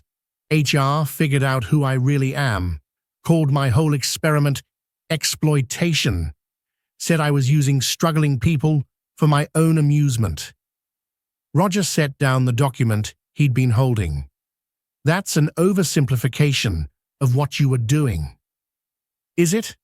I lied to people who were genuinely struggling, let them believe I was one of them, while knowing I could end the charade anytime I wanted. Danielle told me I was playing dress-up with poverty, and she's right. You were conducting research into human nature. I was being just as dishonest as my family, Arthur interrupted. They lied about my competence to steal money. I lied about my poverty to test their character. Different motivations, same fundamental betrayal of trust. Roger walked to the window, and stood beside Arthur. For a long moment, neither spoke. Do you want to stop?" Roger finally asked. "After everything we've prepared, after 11 weeks of documentation and evidence gathering, do you want to let them win?" Arthur thought about Julian on television, lecturing about responsible business practices while spending stolen money. He thought about his mother hosting charity galas with funds she'd taken through legal manipulation. He thought about Victoria marrying a hedge fund manager after abandoning Arthur the moment his apparent wealth disappeared. "They've committed fraud," Arthur said. "Actual, provable fraud. They testified under oath that I was incompetent, presented fabricated evidence, manipulated court proceedings to steal my inheritance. If I let that stand, I'm not being noble, I'm being a coward. So we file tomorrow?" "We file. But I'm not doing this for revenge anymore." Arthur turned to face Roger. "I'm doing this because actions have consequences. My family needs to understand that stealing has a price, and I need to understand that even justified retaliation has a cost." Roger opened his briefcase and spread documents across the table. 11 weeks of preparation laid out in legal format. The evidence was overwhelming. Arthur's bankruptcy had been fictional, created through a complex web of shell corporations and offshore accounts that forensic accountants had now unraveled. Every statement his family had made about his incompetence had been based on circumstances Arthur had deliberately created. "The judge will be furious," Roger said. "Canton doesn't like being manipulated, even when it's to expose fraud. She'll reverse the trust ruling immediately, but she'll also likely sanction everyone involved, including you." "What kind of sanctions?" "Financial penalties, possible contempt charges. At minimum, a very public dressing down about wasting the court's time. Your family will face fraud investigations and potential criminal charges, but you'll face consequences too for orchestrating this elaborate deception." Arthur nodded. "I can live with that. What about the civil damages?" "Julian has spent approximately $40 million of your inheritance on his restaurant expansion. Your mother has committed another $15 million to various charities and social obligations. None of that money can be easily recovered. Julian's funds are invested in property and equipment. Your mother's donations are legally binding commitments. So even when we win, I lose $55 million? Essentially, yes. You'll get your trust back, but significantly diminished, and your family will be bankrupted by the judgments and legal fees they'll face." Arthur walked to his refrigerator, the one that hummed too loudly and had a broken ice maker, and pulled out 2 beers.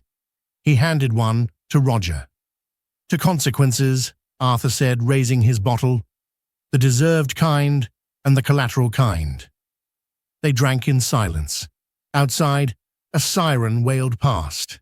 Ambulance or police car, the everyday soundtrack of this neighborhood.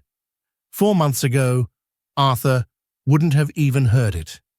Now, he recognized it as part of the texture of life for people without money to insulate themselves from the world's sharp edges. "What happens after the filing?" Arthur asked. "Legal chaos. The trust will be frozen immediately while the fraud investigation proceeds. Your family will hire their own attorneys and mount a defense, probably claiming they acted in good faith based on your apparent circumstances. The media will have a field day. Billionaire fakes bankruptcy to test family. I can see the headlines. More like tech mogul's elaborate con exposes family fraud. It'll be messy for everyone." Roger finished his beer. "You should prepare for your reputation to take a hit. People won't view this as justified investigation. They'll see a rich man playing games with poverty while actual struggling people watched." Regina already made that clear. Regina from HR? She called me exploitative, said I use struggling workers for my own amusement. She's not wrong. Roger sighed. You're being too hard on yourself. You didn't hurt anyone here. You did an honest day's work for honest pay. You didn't take opportunities from people who needed them. You just lived a life that wasn't yours and became friends with people under false pretenses. Danielle won't even talk to me now. Terrence probably hates me. Mr. Kim will feel like a fool for thanking me for helping at his store. They all trusted me, and I lied to them. So make it right after this is over. Tell them why you did it. Apologize genuinely. Offer to help them if they'll accept it. You think Danielle wants my help? She's proud, Roger. She works 2 jobs and scrapes by. But she does it with dignity. The last thing she wants is a billionaire's charity based on guilt. Then don't offer charity. Offer friendship. Real friendship, not the kind built on deception.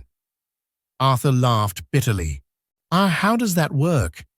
Hey Danielle, I know I lied to you for 4 months, but now that I'm rich again, want to hang out?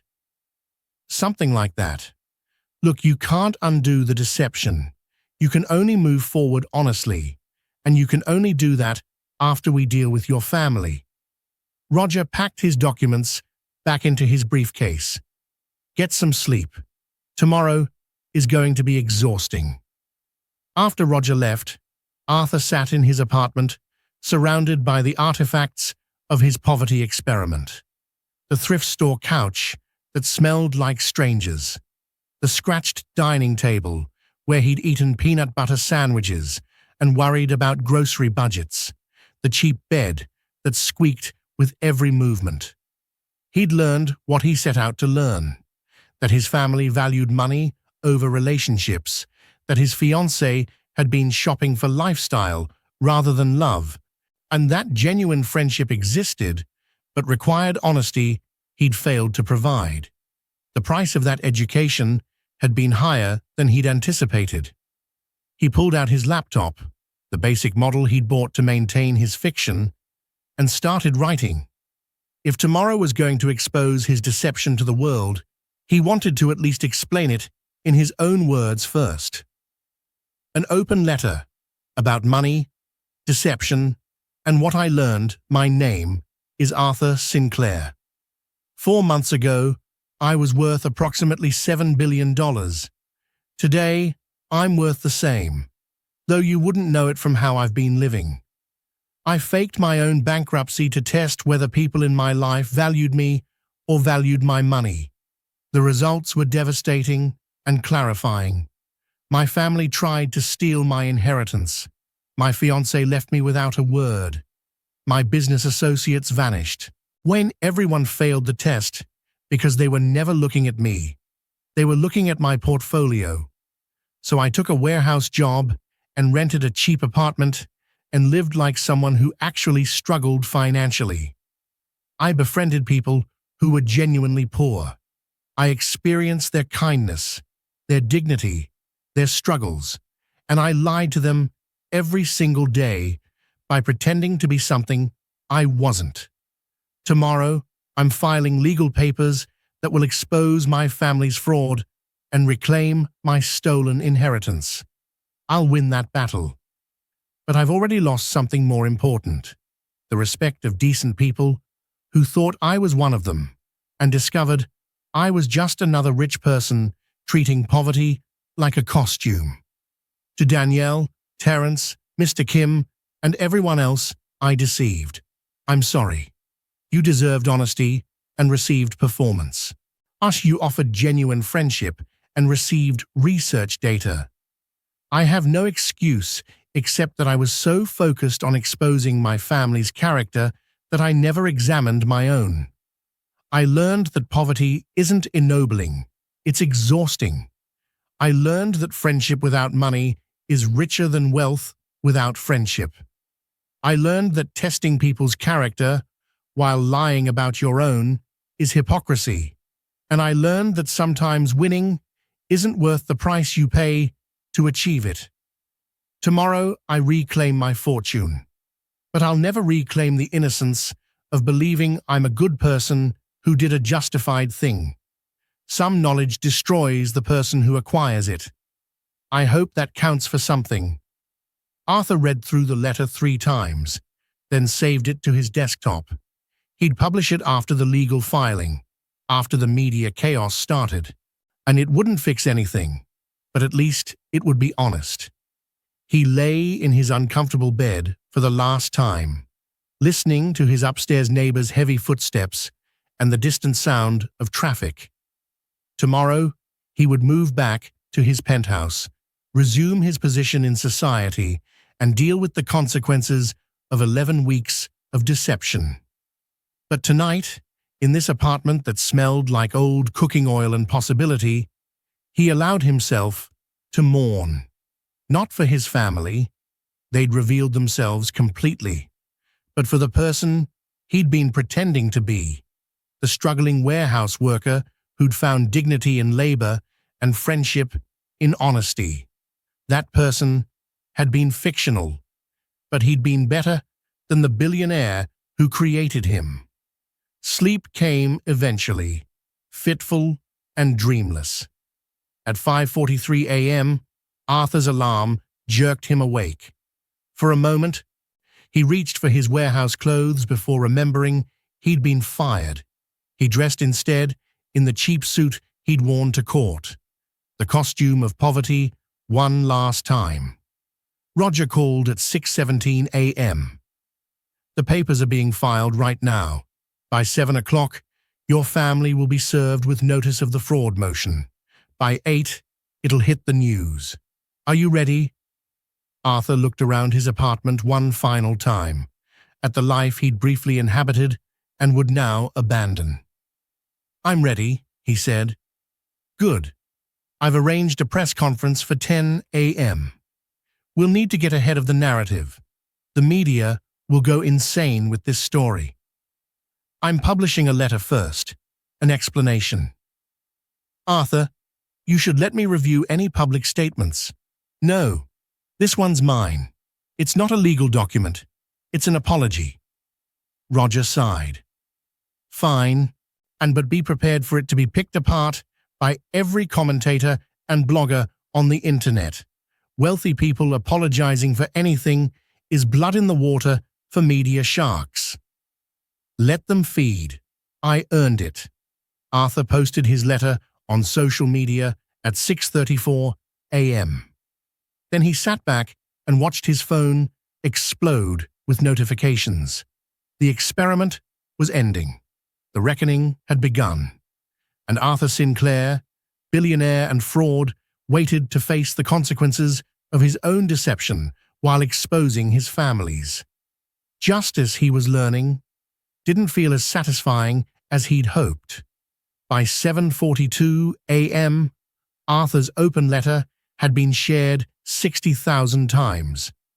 By 8:15, it had reached 250,000. By 9 o'clock, where every major news outlet was running the story with headlines that ranged from sympathetic, billionaire's quest for truth, to savage, rich man plays poverty for kicks. Arthur sat in Roger's office, watching the coverage on multiple screens, drinking coffee that tasted like ashes while his phone buzzed incessantly with calls he wasn't answering. Your family's attorneys have filed an emergency motion claiming entrapment, Roger said, reviewing documents on his tablet. They're arguing that you deliberately created circumstances designed to make them look bad, and therefore their actions shouldn't be judged by normal standards. That's actually somewhat accurate, Arthur admitted, which makes this legally complicated.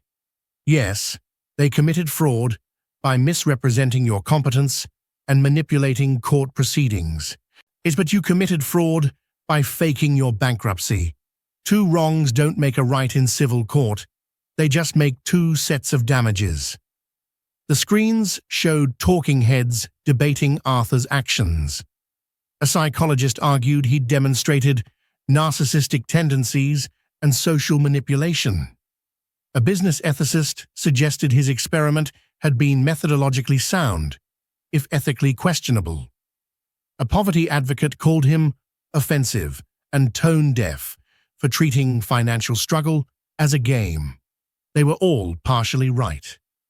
Arthur's phone buzzed with a text from an unknown number. "This is Danielle. I saw your letter.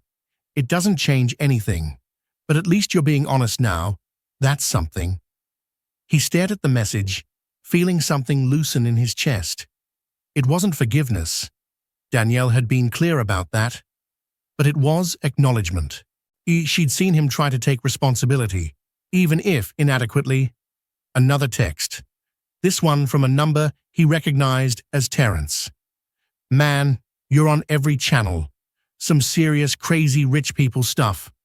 Good luck with your family." That was it. No anger, no betrayal, just a simple statement and well wishes. Maybe he'd misjudged how the warehouse workers would react. Or maybe they just accepted that rich people did weird things and weren't particularly surprised. At 9:47 a.m., Roger's phone rang. His expression shifted from neutral to shocked to something approaching dark satisfaction. "That was Patricia Hendricks," he said after hanging up. "Your family's attorney. They want to negotiate a settlement before the press conference." "Already?" "Your letter changed the game. It's one thing for them to be accused of fraud by you privately. It's another for you to publicly admit your own deception while exposing theirs. The media narrative is complex enough that they can't just play innocent victims. They're scared." "What are they offering?" "They'll return the full trust amount, every penny, including what Julian has spent. They'll cover all legal fees, and they'll sign non-disclosure agreements preventing them from discussing this matter publicly. In exchange, you drop all fraud charges and agree not to pursue criminal prosecution." Arthur leaned back in his chair. "They're offering to bankrupt themselves to avoid jail time and public humiliation. Essentially, Julian would have to liquidate his restaurant expansion at a loss. Your mother would have to sell property to cover the charitable commitments she made. They'd be financially devastated, but legally protected. What do you think I should do?" Roger set down his tablet and looked directly at Arthur. "Honestly, take the settlement. You've exposed them. You've proven your point. Continuing this fight means months or years of litigation, millions in legal fees, and constant media scrutiny that will hurt you as much as them. Sometimes winning means knowing when to stop." Arthur stood and walked to the window. Below, reporters were gathering outside the building for his scheduled press conference. Camera trucks, journalists with microphones, the whole circus of modern media ready to dissect his life and choices. If I take the settlement, they learn nothing except that money can buy them out of consequences. If you don't take it, well, you'll spend years fighting in courts while your family's attorneys drag you through the mud for your deception.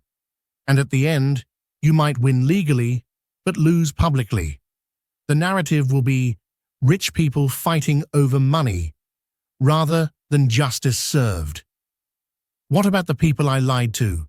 Danielle, Terrence, the others? What about them? Roger asked.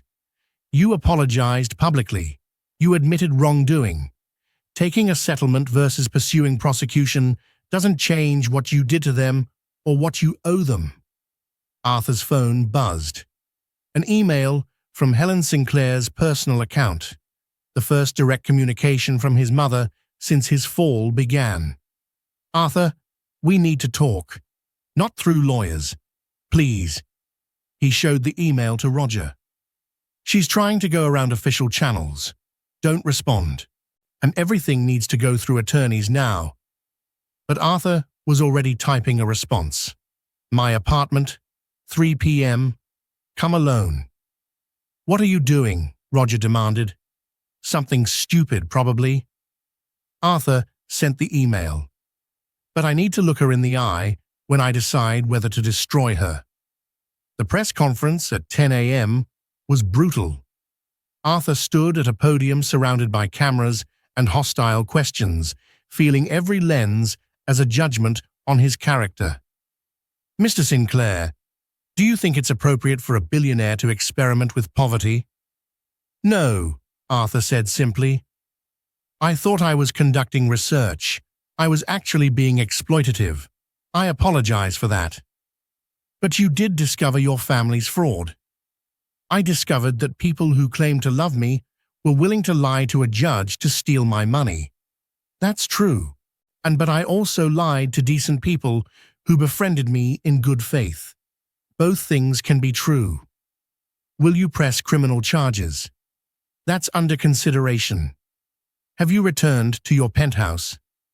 "Not yet." "Will you donate money to the communities you deceived?" That question stopped Arthur cold.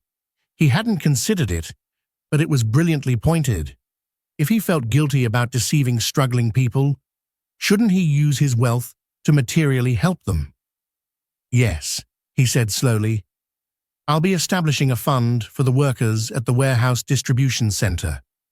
Education assistance, emergency relief, medical support. Details to be announced later." The questions continued for another 20 minutes before Roger mercifully ended the conference. They retreated back to his office, while the media chewed over Arthur's words and dissected his body language for signs of genuine remorse or calculated performance. "The fund was a good move," Roger said. "It shows concrete action, rather than just words." "I meant it," Arthur replied. "Those people shouldn't suffer because I used their workplace for my experiment." "How much are you thinking?" $10 million. Enough to make a real difference in individual lives without being so large it becomes another spectacle. Roger made notes on his tablet. "I'll have my team start structuring it. We can announce details next week after the immediate chaos settles." They spent the next hours preparing for his mother's visit. Roger wanted to be present, but Arthur refused. "This conversation needs to happen without lawyers," Arthur said. I need to see if there's anything left of the mother I remember, or if she's completely the person she's revealed herself to be." That's remarkably naive for someone who just spent 4 months discovering people's true natures. "Probably, but I need to try." At 2:47 p.m., Arthur left Roger's office and took a car service, his first since the experiment began, back to his apartment. The driver recognized him from the news, but said nothing, maintaining professional discretion while navigating traffic. The neighborhood looked different in afternoon light, still rough, still transitional, but somehow less threatening, now that Arthur knew he didn't actually belong here. He climbed the stairs to his apartment one last time and waited. Helen arrived exactly at 3 p.m., wearing a designer coat and an expression of controlled anxiety. She looked older than Arthur remembered. 4 months had carved new lines around her eyes and mouth. "Your apartment," she said, looking around with barely concealed distaste. "You really lived here?" "For 4 months. She struggled for words. "Honest, I suppose. Not what I would have chosen." They stood in awkward silence. The mother and son, who'd once been close, before money and grief and ambition had poisoned everything between them. "Roger told me about the settlement offer," Arthur said finally. "Julian's restaurants, your property, everything liquidated to repay the trust." "Yes." Helen's voice was quiet.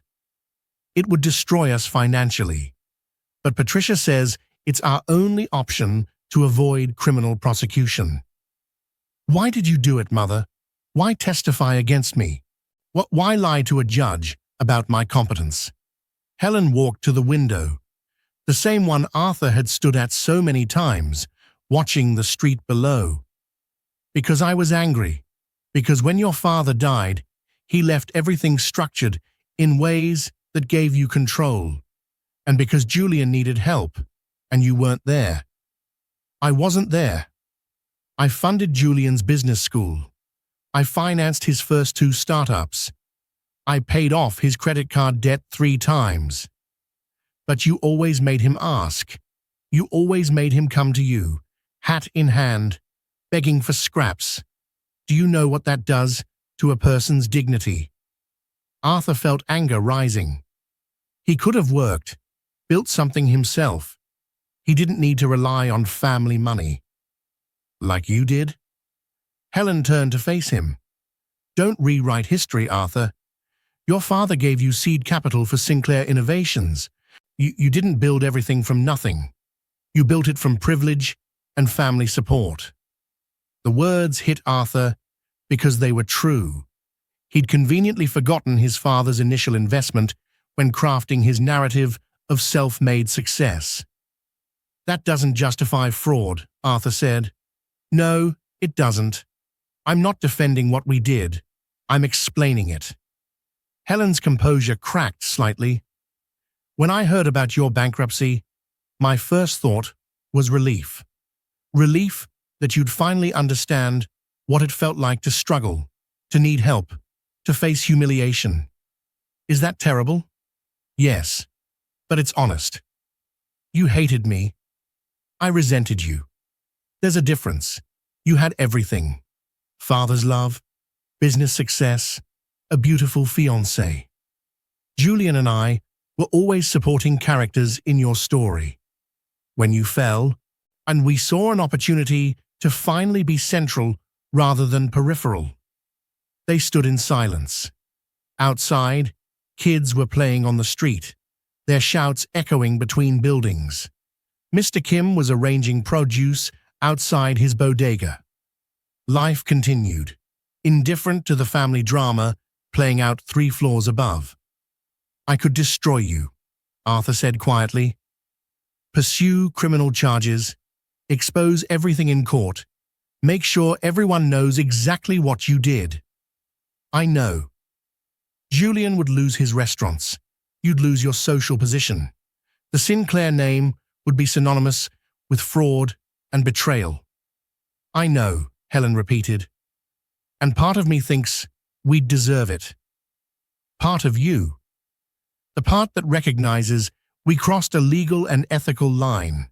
But Arthur, she moved closer, and her eyes held something that looked like genuine emotion. Just another part of me thinks you crossed a line too. You manipulated us just as deliberately as we manipulated the court. You created a test we were designed to fail, then judged us for failing it. I didn't testify against you under oath. No, you did something arguably worse. You pretended to be vulnerable so you could document how we'd abandon you. That's calculated, Arthur. That's cold.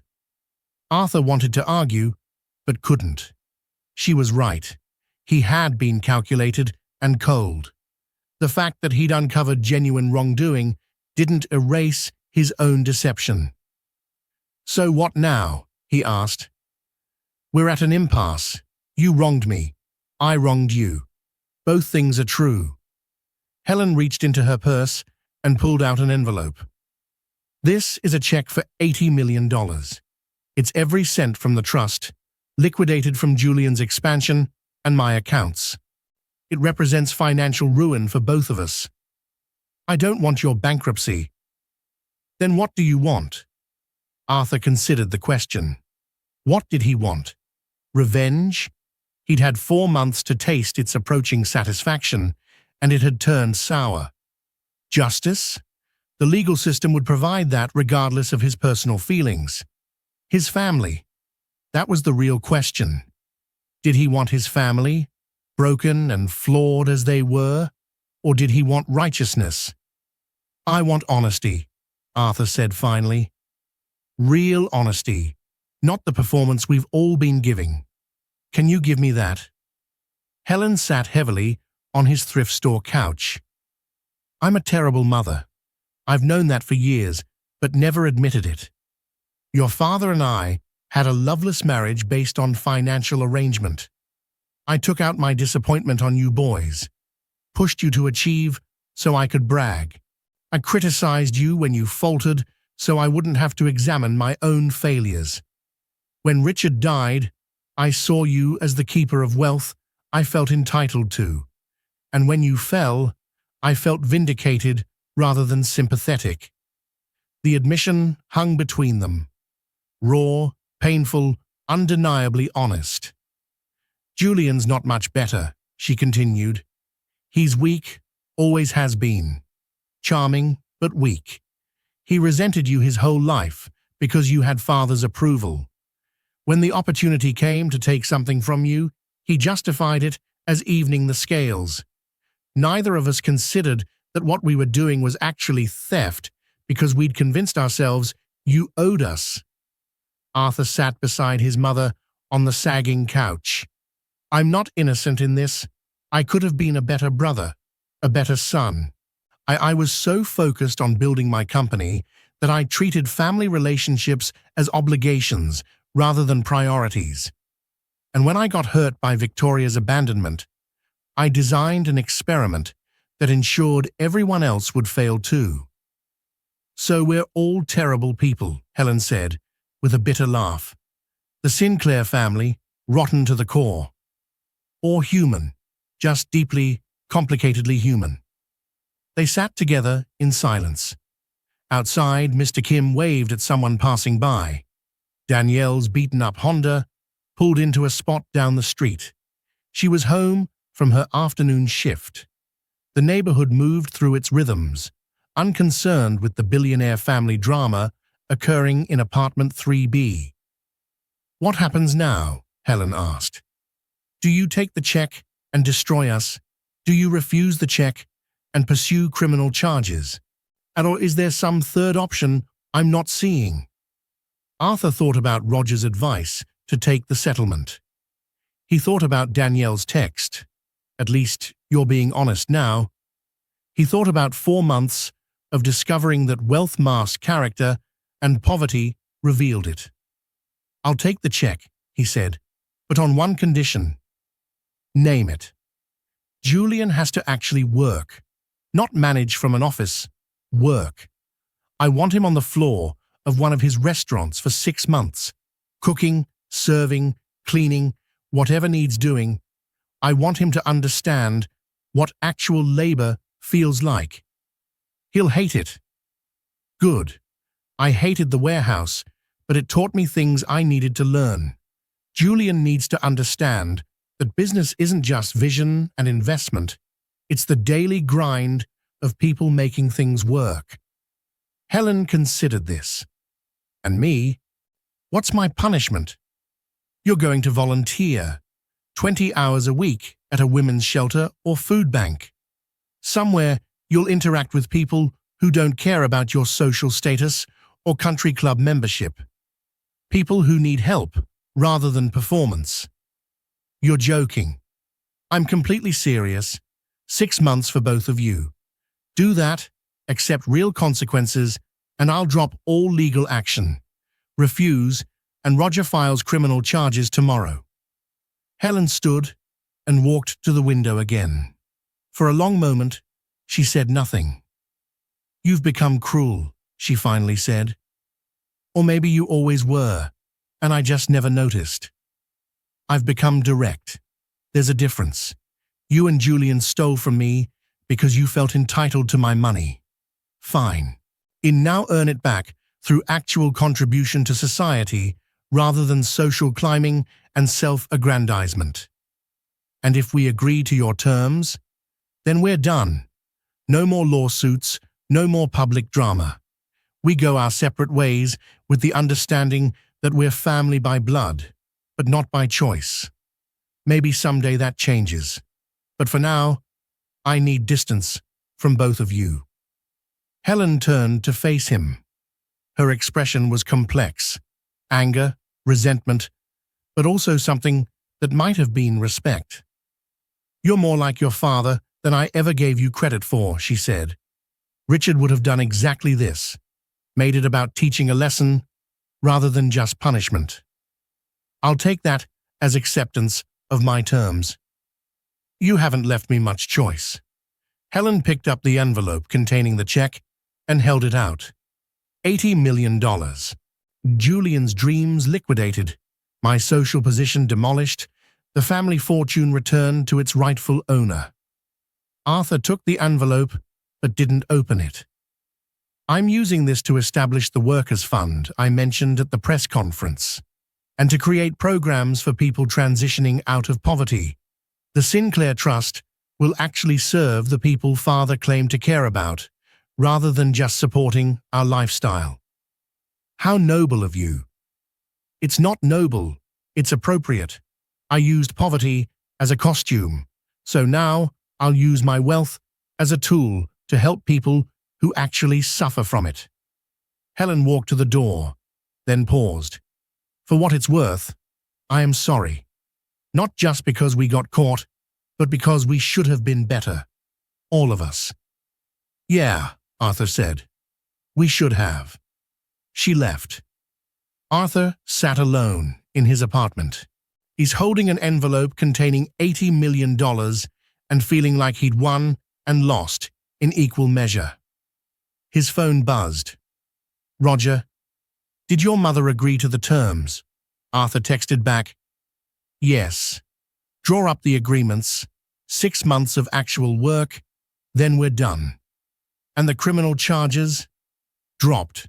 Conditional on them fulfilling their obligations. You're being remarkably merciful." Arthur looked around his apartment one last time, at the life he'd inhabited briefly and would now abandon. He thought about mercy and justice, about revenge and redemption. None of it was as simple as he'd imagined when he started this experiment. "Not mercy," he texted back, "just exhaustion. Sometimes destroying people costs more than it's worth." He stood, took one final look at the apartment, where he'd learned uncomfortable truths about himself and his family, and walked out. Tomorrow, he would return to his penthouse. Tomorrow, he would resume being a billionaire. But tonight, walking down the stairs of a building that smelled like old cooking oil and struggle, Arthur Sinclair felt something he hadn't felt in months. Free. 6 weeks after the settlement, Arthur stood in his penthouse for the first time in 5 months. The space felt alien. Too large, too pristine, too divorced from the texture of actual living. The floor-to-ceiling windows offered spectacular views of the city, but they felt like barriers rather than frames. He'd had cleaning service refresh everything during his absence. The surfaces gleamed, the air conditioning hummed with expensive efficiency, and the Italian espresso machine in his kitchen looked more like sculpture than appliance. This was the life he'd left behind. Objectively, it was superior to the apartment with thin walls and rust-stained bathtubs. Subjectively, it felt hollow. His phone buzzed. Roger's daily update about the Workers' Fund. Fund structure complete. $10 million allocated across education assistance, emergency relief, and medical support. Distribution committee includes 3 warehouse workers, 2 community organizers, and a financial advisor. Announcement ready for your approval. Arthur had been careful about the fund's design. He didn't want it to be a billionaire's charity project. He wanted it to actually serve the people whose lives he'd briefly shared. That meant putting control in their hands rather than his. Approved. Set announcement for Monday.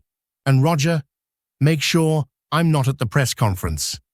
This should be about the workers, not about me. You're really not going to take credit? I'm really not going to perform generosity to rehabilitate my public image. Arthur set his phone down and walked through his penthouse. The master bedroom with its California king bed and heated floors. The office with its custom shelving and ergonomic furniture. The bathroom with its rainfall shower and heated towel racks. Every detail screamed money and taste, and the kind of life most people only saw in magazines. He felt nothing. The doorbell rang, unexpected, since his building's security usually called up. Arthur checked the camera and saw Terence standing in the hallway, looking uncomfortable in a button-down shirt. "Hey, man," Terence said, when Arthur opened the door. "Hope it's cool I stopped by. Security tried to turn me away, but I told them we worked together and you'd want to see me." "Of course, come in." Terence entered slowly, his eyes widening as he took in the space. "Holy shit, this is a billionaire's place." "Sit down. Can I get you something? Coffee, water, probably alcohol?" "Coffee's good." Arthur made coffee in his expensive machine, the ritual feeling performative now. He handed Terence a cup, and they sat in his living room. Leather furniture positioned artfully around a coffee table that probably cost more than most people's cars. "So," Terence began, "I saw the news about the Workers' Fund. $10 million. It's appropriate," Arthur finished. "I used your workplace for my experiment. This is acknowledgement that my actions had impact. You know Kevin got fired, right? The corporate decided he was too much of a liability after all the publicity about the warehouse.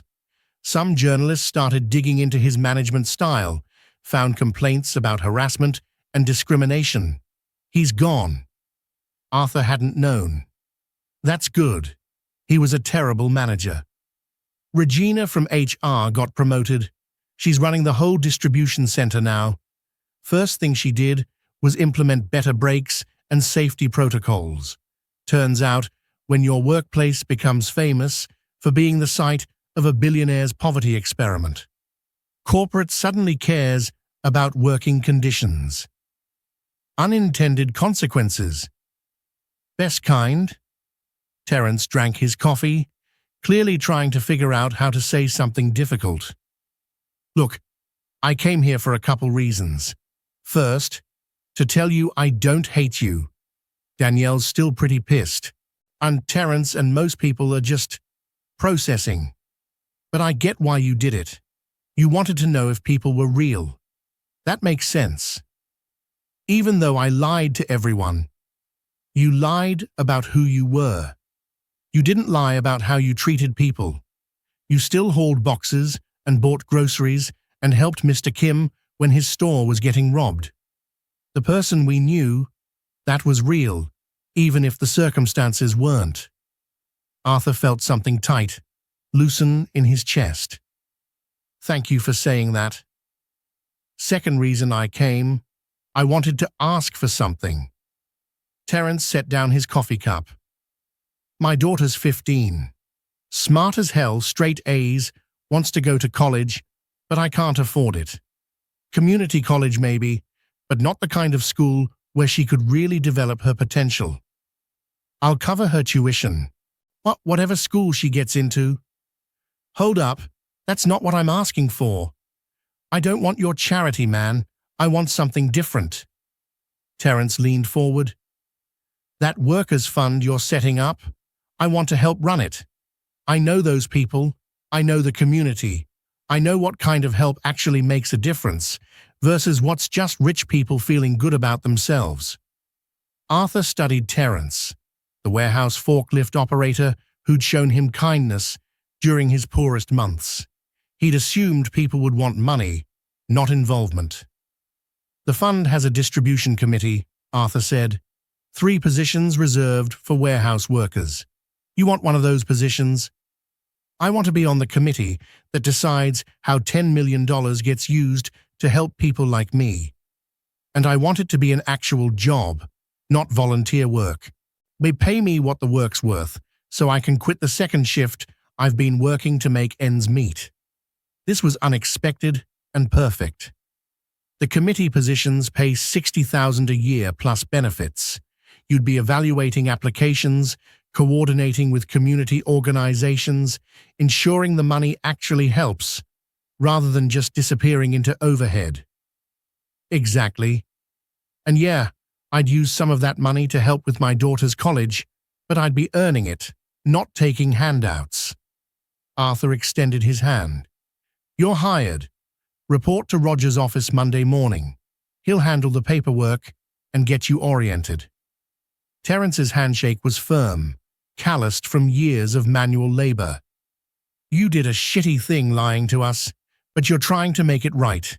That counts for something. After Terrence left, Arthur sat in his expensive penthouse, feeling something he hadn't felt since the experiment began. Useful. Not wealthy, not vindicated, just genuinely useful in a way that mattered. His phone buzzed, an email from Julian, the first direct communication from his brother since the settlement. Day 47 of my 180-day sentence. I'm working line cooking at the Portland restaurant.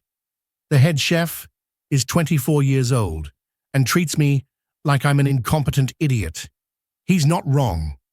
I burned myself twice today, ruined 3 orders, and got yelled at in front of the whole kitchen. I hate this. I hate you for making me do this. But I'm also learning things I never bothered to learn before, like what it actually takes to run a restaurant versus just funding one.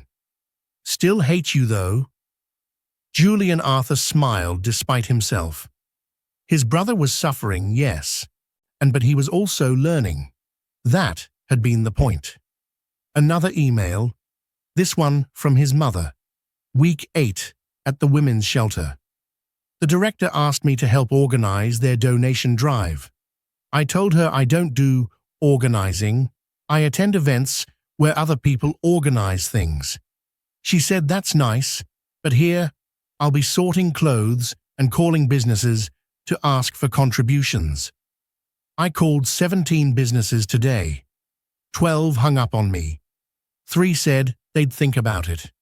2 actually donated supplies. It was the most productive day I've had in years, and I spent it being rejected by people who didn't care about my social connections. Your father would have found this hilarious. He always said I needed to learn what actual work felt like. I still haven't forgiven you for forcing this on me, but I'm also starting to understand why you did. Mother Arthur read both emails twice. His family was changing, slowly and resentfully, but changing nonetheless. He'd broken them financially and socially, then given them a path to redemption that required actual growth. Maybe that was better than just destroying them. His phone rang. An unknown number. This is Arthur.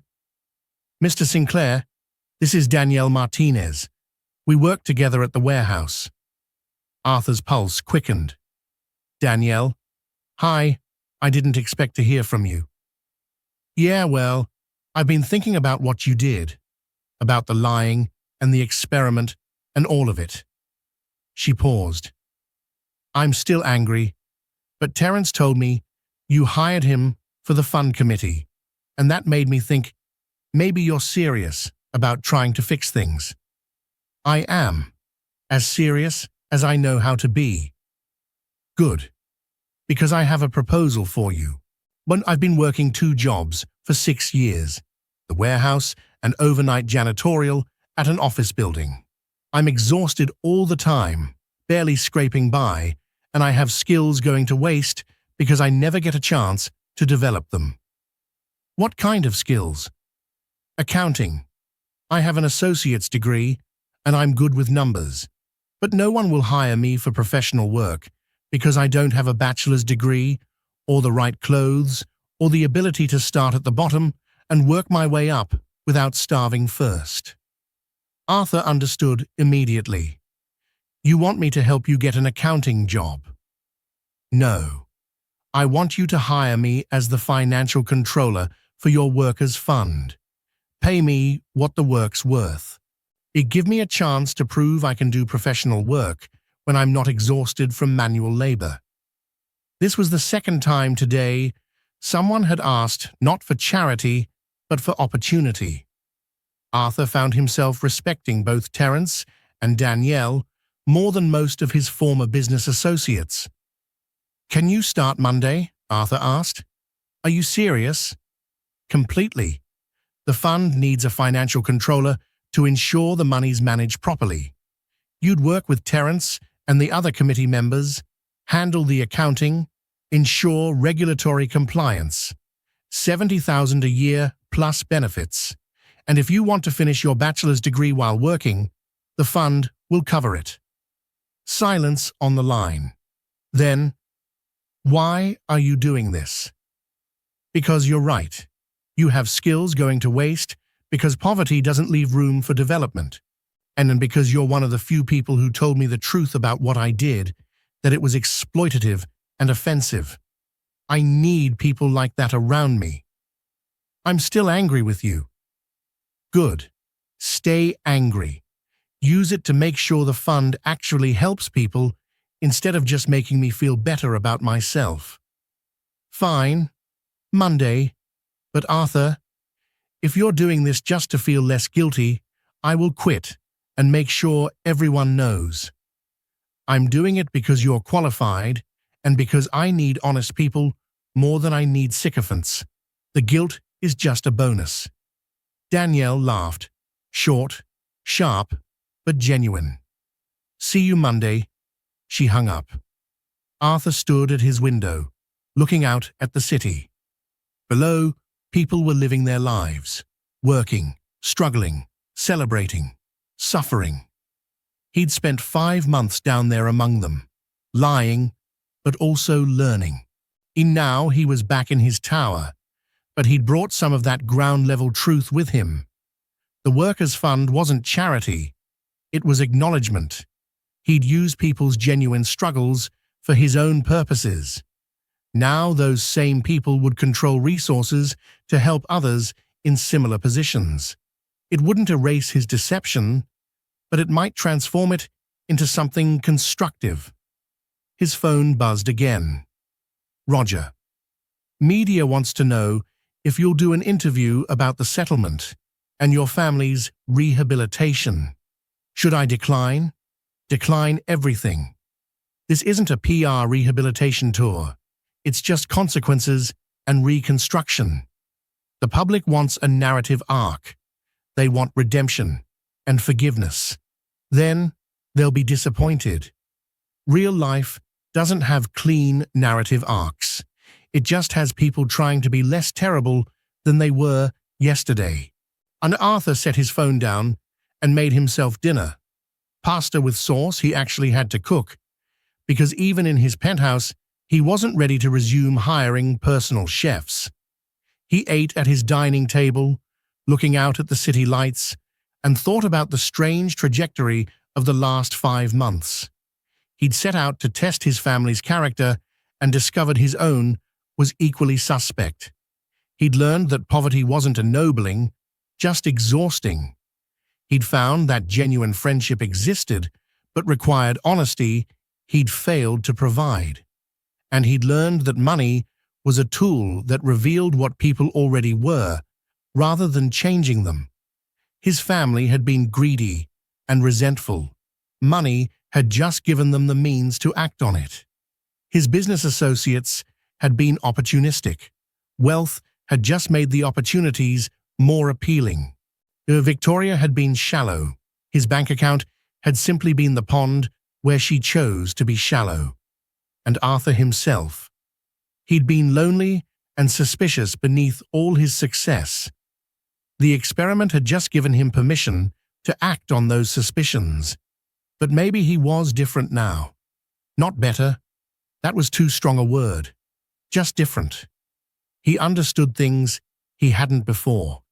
He'd tasted actual struggle and recognized it in others. He'd experienced genuine kindness from people who had every reason to be selfish. That knowledge was worth the cost, even if the cost had been paid by others. His phone buzzed one final time. "Mr. Kim, the bodega owner Arthur had helped during the attempted robbery. "Mr. Sinclair, I saw the news about your fund. I want to say thank you for including small business grants. My store has needed repairs for 5 years, but I cannot afford them. This will help very much. Also, I want you to know, the person who helped stop the robbery, that was real. I don't care about the other things. That moment was real, and I'm grateful." Arthur read the message 3 times, then set his phone aside. Tomorrow, he would wake up in his penthouse and resume being a billionaire.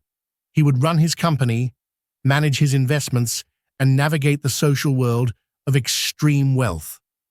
But he would do it differently, with the knowledge that money was a responsibility rather than just an asset, that poverty was a systemic problem rather than a personal failing, and that genuine human connection required honesty he'd have to work to maintain. He couldn't undo the past 5 months. He couldn't give Danielle back her innocence about his poverty. He couldn't restore Terence's trust without earning it. He couldn't make his family love him for himself rather than his wealth. But he could move forward with clearer eyes. He could use his resources to create opportunity rather than dependency. He could maintain relationships built on genuine character rather than financial advantage. It wasn't redemption. It was just reconstruction, building something new from the ruins of what he'd torn down. Arthur finished his pasta, cleaned his dishes, and went to bed in his California king bed with its 1,000-thread count sheets. It was more comfortable than the squeaking mattress in his apartment had been. But comfort, he'd learned, wasn't the same as contentment. That would take more work. Arthur sat in a conference room at Roger's office, reviewing financial reports from the Workers' Fund. 6 months after its establishment, the results were exceeding his expectations, not because of the money distributed, but because of how it had been distributed. Danielle had proven to be an exceptional financial controller. She'd implemented systems that ensured accountability without bureaucracy, created processes that respected applicants' dignity while preventing fraud, and brought a ground-level understanding of poverty that traditional charitable organizations often lacked. "We've helped 217 people," she said, presenting to Arthur and the rest of the oversight board. Education assistance for 83 students, emergency relief for 91 families, medical support for 43 individuals. Average disbursement is $22,000. "What's the follow-up rate?" Arthur asked. 78% of recipients complete check-ins after 6 months. We're seeing measurable improvements, people transitioning from crisis to stability, getting jobs they couldn't access before, pursuing education that opens better opportunities. Terence added, "The real success is in how we're not creating dependency. We're providing stepping stones, not safety nets. One-time interventions that give people leverage to improve their situations rather than ongoing support that keeps them stuck." Arthur nodded. This was what he'd hoped for. Not charity that made him feel generous, but investment that created actual change. After the meeting, Danielle pulled Arthur aside. "I need to tell you something," she said. "I've been offered a job at a non-profit organization that manages poverty programs across 5 states. They want me to be their chief financial officer. It's a significant step up from this position." Arthur felt a pang of disappointment, but recognized it was selfish. "That's fantastic, Danielle. You should absolutely take it. There's more. They're offering me the job because of the work I've done here, because you took a chance on hiring someone with an associate's degree and warehouse experience for a professional position. You gave me the opportunity that launched my career. You earned it. Your work speaks for itself." "Maybe, but we both know most financial controllers don't come from overnight janitorial positions. Danielle paused. I'm still angry about the lying. I probably always will be, at least a little. But I'm also grateful for what came after. Ash, you used your wealth to create opportunity instead of just distributing charity. That matters. Thank you for saying that. Don't get sentimental on me. I'm not forgiving you for the deception. I'm just acknowledging that you're trying to be better. She smiled slightly. That's worth something. After Danielle left, Arthur sat alone in the conference room. 6 months ago, he'd been living in a cheap apartment and hauling boxes in a warehouse.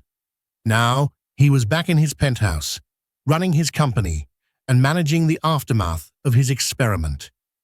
His phone buzzed. Julian. Day 180. Final day of my sentence.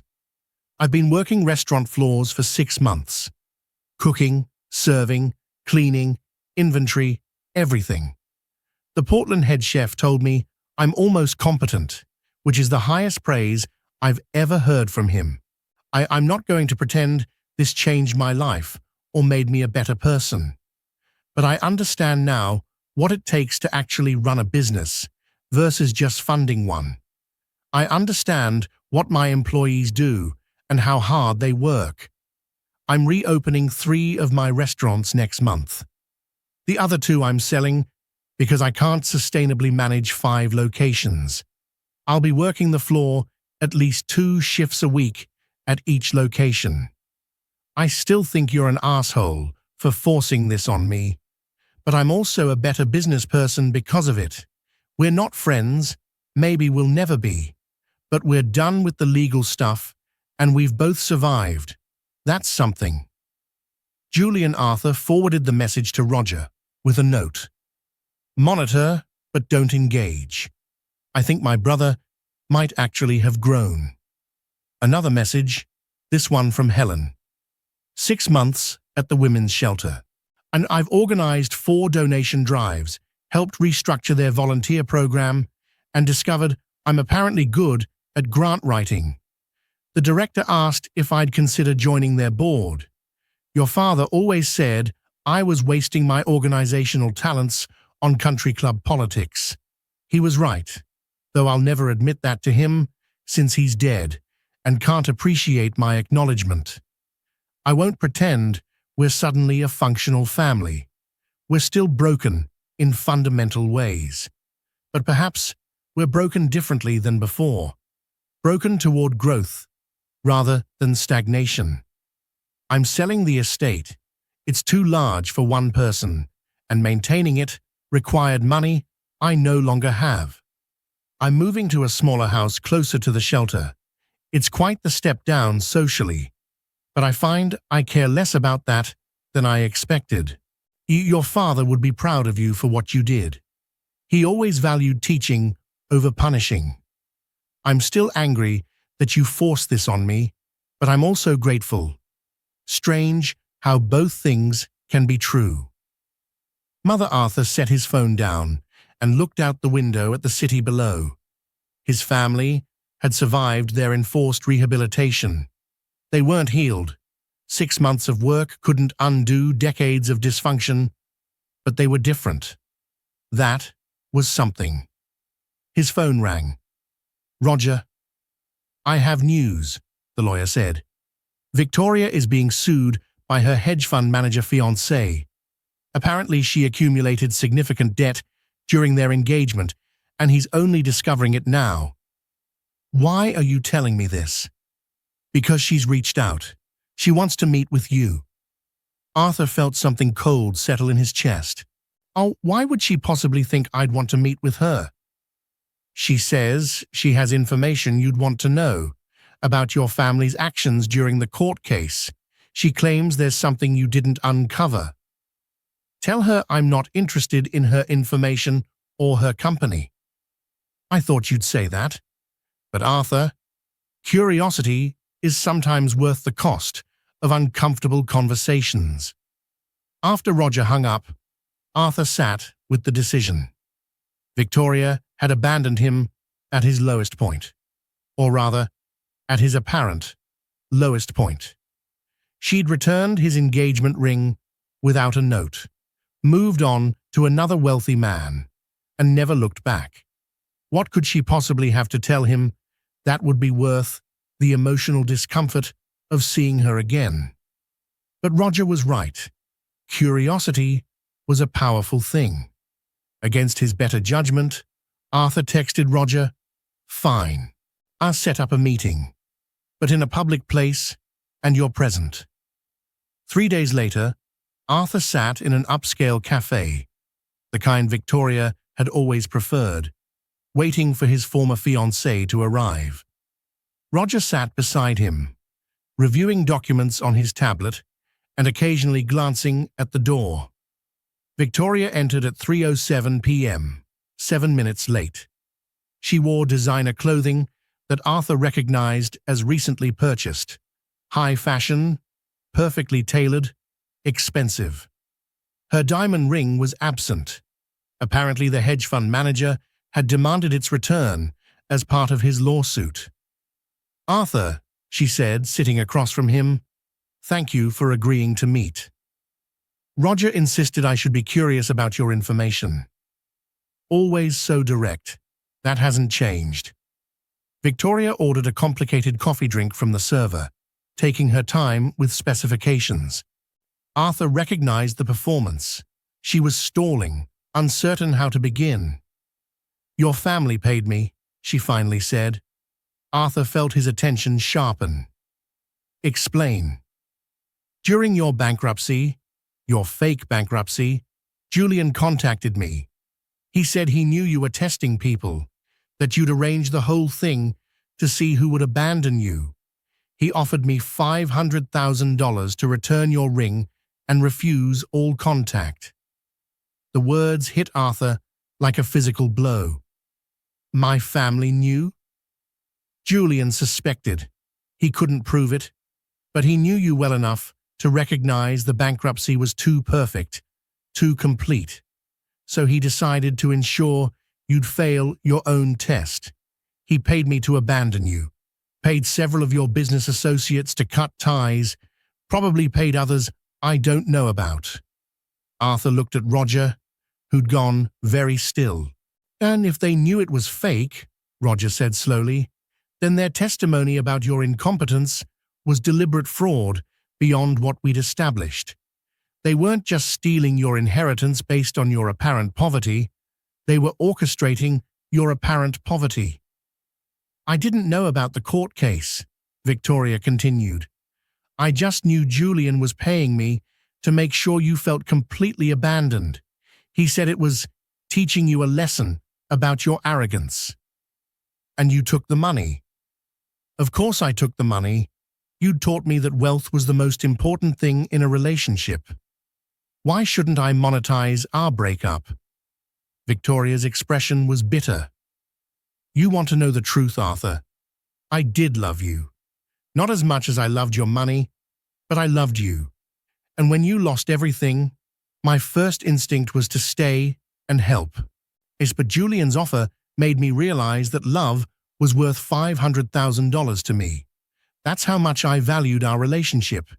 Exactly that much. You're telling me this now because Julian's new restaurants are failing, and he's defaulting on debts, including the $500,000 he still owes me. I want you to know he orchestrated your isolation. I want him to suffer the consequences." Arthur leaned back, processing this information. His entire experiment had been compromised from the beginning. Julian hadn't just failed the test, he'd rigged it to ensure Arthur's devastation would be complete. Every abandonment, every betrayal had potentially been bought and paid for by Arthur's own brother. "Do you have proof?" Roger asked. No, Victoria pulled out her phone and showed them bank records. A wire transfer from one of Julian's business accounts to her personal account, dated 2 days after Arthur's bankruptcy announcement. $500,000 with a memo line reading, "Consulting services." "I'll forward you everything," she said. "Transfers, emails, text messages. Julian was sloppy because he never thought you'd find out. He certainly didn't expect me to turn on him. Arthur felt something cold and precise settle into his chest. The same feeling he'd had when he first discovered his family's betrayal, but sharper now, more personal. "What do you want in return?" he asked. "I want Julian destroyed. Financially, socially, completely. And I want you to know that not everyone who left you did it freely. Some of us were paid to go." "That doesn't make it better. Victoria, it makes it worse. You chose money over me twice. Once, when I was apparently broke, and again, when my brother paid you to abandon me. I know, I'm a terrible person, but so is Julian, and at least I'm being honest about it now." After Victoria left, taking her complicated coffee and her information, Arthur sat with Roger in silence. "This changes things," Roger finally said. "If Julian orchestrated your isolation, if he paid people to abandon you, then his actions went far beyond stealing your inheritance. He actively sabotaged your experiment, essentially defrauding you of your own deception." Arthur laughed bitterly. "We're arguing about who defrauded whom in an experiment based on fraud. We're all terrible people. Some more than others. Julian crossed a line you didn't. He weaponized your relationships against you. You tested people's character. He bought their betrayal. What are my options?" Roger pulled up documents on his tablet. "We could file new charges based on Victoria's evidence. Fraud, conspiracy, possibly racketeering. If we can prove he paid multiple people, it would destroy him completely, both the criminal charges and the public revelation that he paid your fiancée to abandon you. Or you let it go. Julian is already struggling. His restaurants are failing, his investors are fleeing, and he's 6 months into rebuilding his life from manual labor.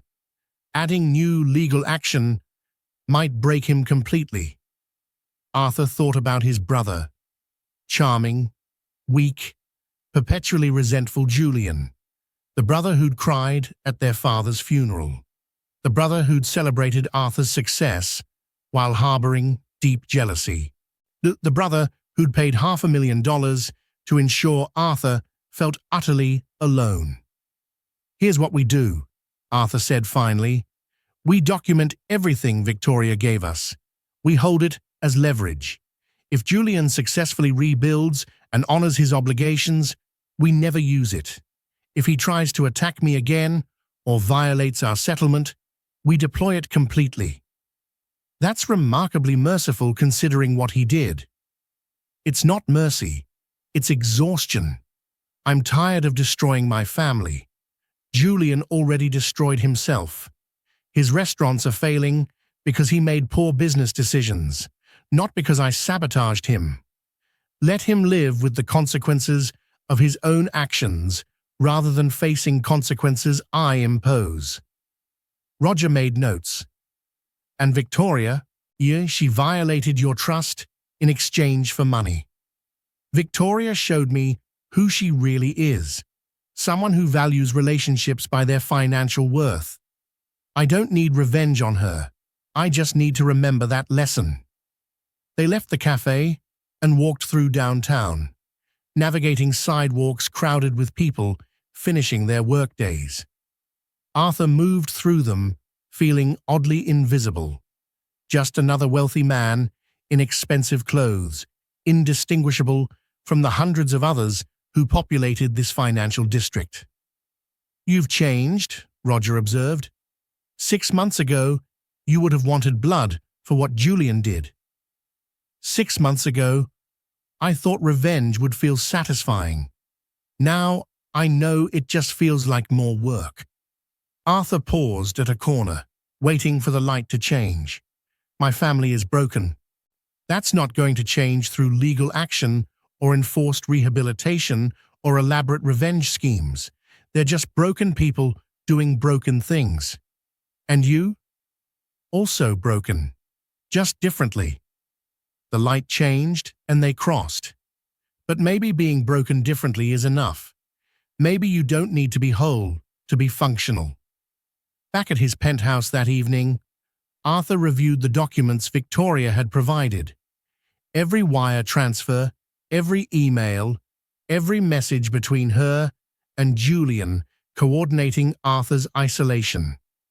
His brother had been thorough, paying off business associates, former friends, even his attorney to provide pessimistic assessments of Arthur's legal situation.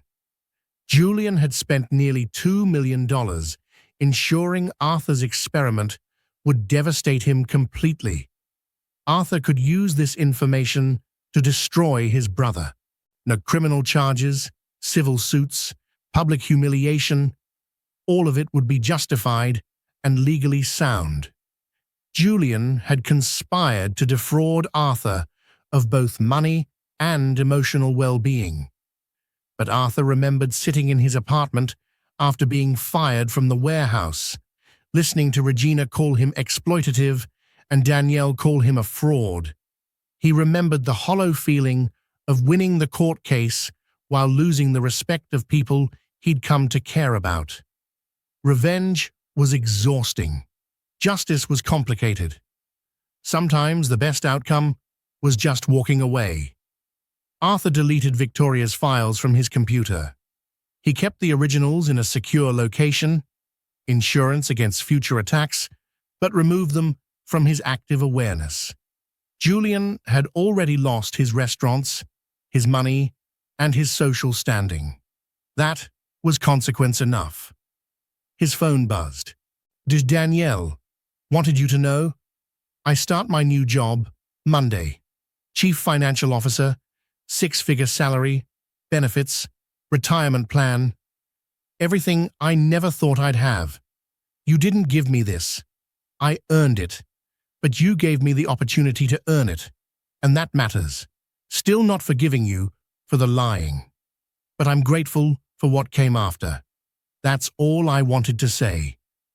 Arthur texted back, "Congratulations. You deserved it, and then some. Make them pay you what you're worth." He set his phone down and walked to his window.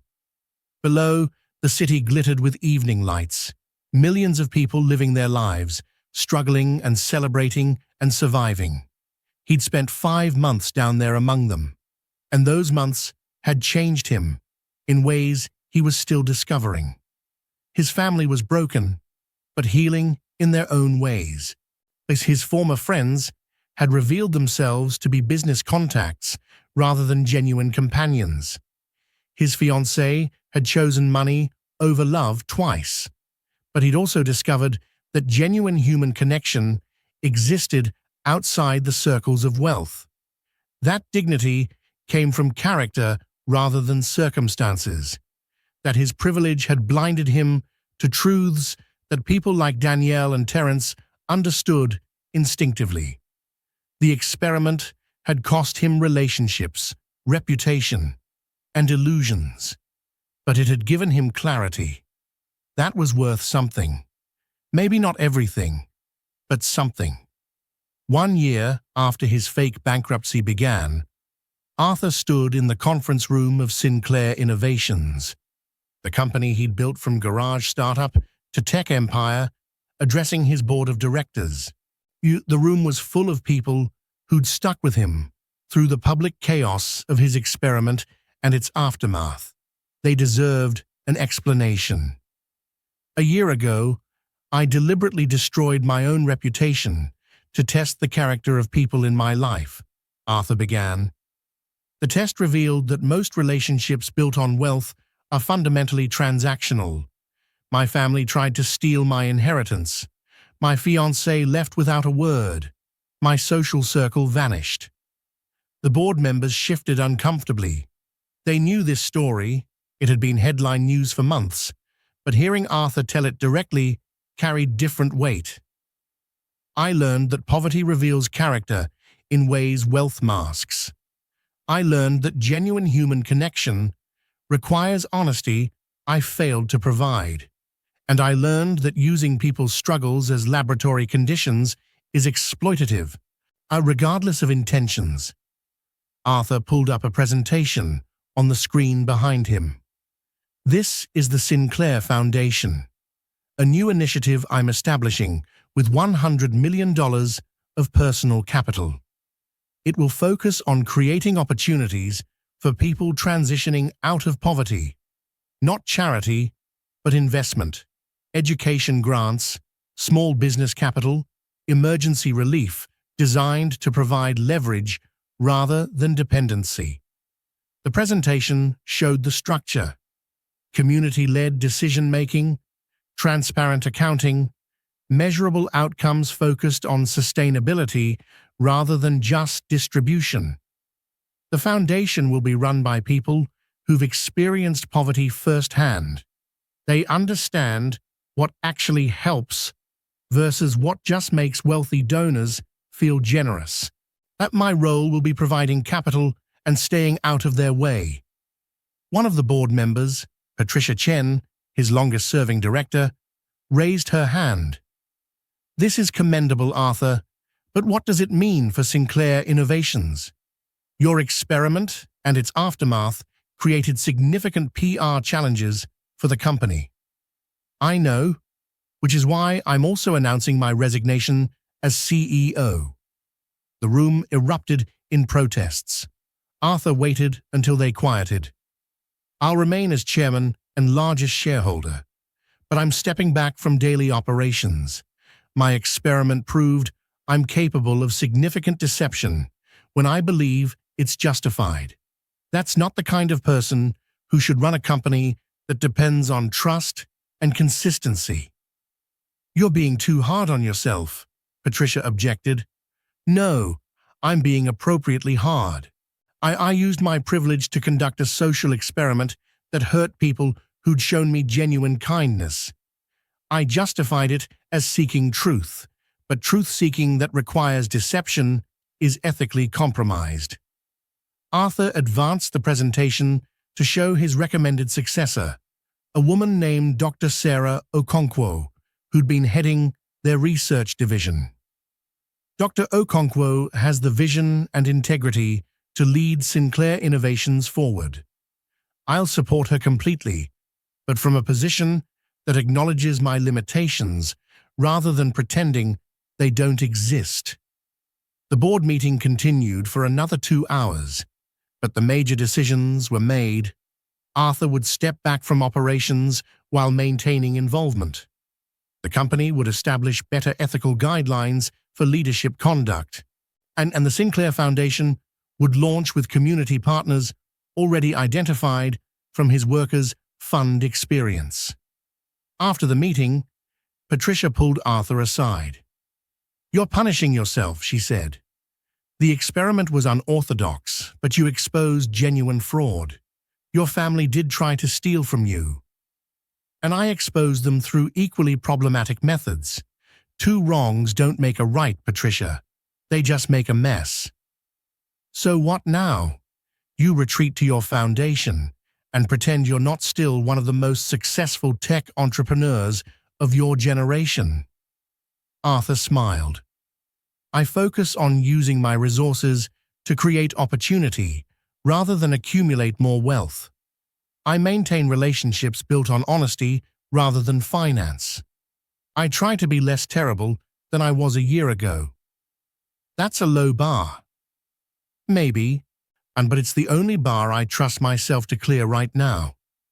That evening, Arthur had dinner with Danielle and Terence at a mid-range restaurant, nicer than the places they used to frequent, but not so expensive that it felt performative. This had become a monthly tradition, the 3 of them sharing a meal and discussing the foundation's work. "The education grants are working," Terence said. "We've funded 53 students this year.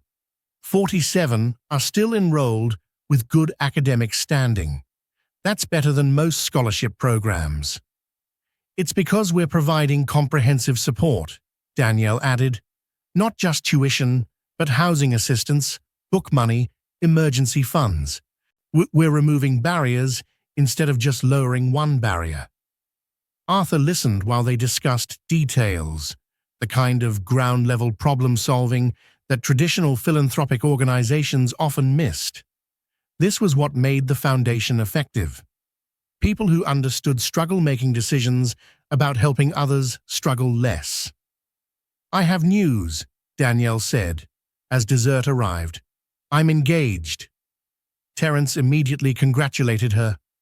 Arthur felt genuine happiness for his former co-worker turned foundation controller turned non-profit CFO. "That's wonderful. Tell me about them." "His name is Marcus. He's a teacher at a public school. We met at a community center where I volunteer. He's kind and patient, and completely unimpressed by my professional success, which is exactly what I need." "When's the wedding?" "Next spring. Small ceremony, and close friends and family." Danielle paused. "I'd like you to come, but only if you're comfortable with it. I know we have a complicated history." Arthur set down his coffee cup. "You don't have to invite me out of obligation." "I'm not. You're part of my story. The weird, uncomfortable part where a billionaire lied to me about being poor. But you're also part of the turning point where I got opportunities that changed my trajectory. Both things are true, and Marcus says I should acknowledge both." Marcus sounds wise. He is, annoyingly so. Danielle smiled. "So will you come? Fair warning, it's going to be budget-conscious. No elaborate venue or expensive catering. Just people who matter celebrating something real." "I'd be honored." After dinner, walking through downtown, Terence brought up Arthur's family. "I saw your brother's restaurant got a positive review in the local paper, said the food was surprisingly authentic, and the owner clearly understood the craft of cooking. Sounds like his forced labor sentence paid off." "He's rebuilding," Arthur said. "Slowly and with actual understanding of his business this time. We don't talk, but I monitor from a distance. He's different than he was." "And your mother?" "She's on the board of the women's shelter now. They made her director of fundraising. Turns out being forced to learn grant writing and donor cultivation actually gave her useful skills." Arthur laughed. "She's still angry with me, but she's also thriving in ways she never did when she was just spending money on country club politics." "You changed them," Danielle observed. "Not gently, but effectively.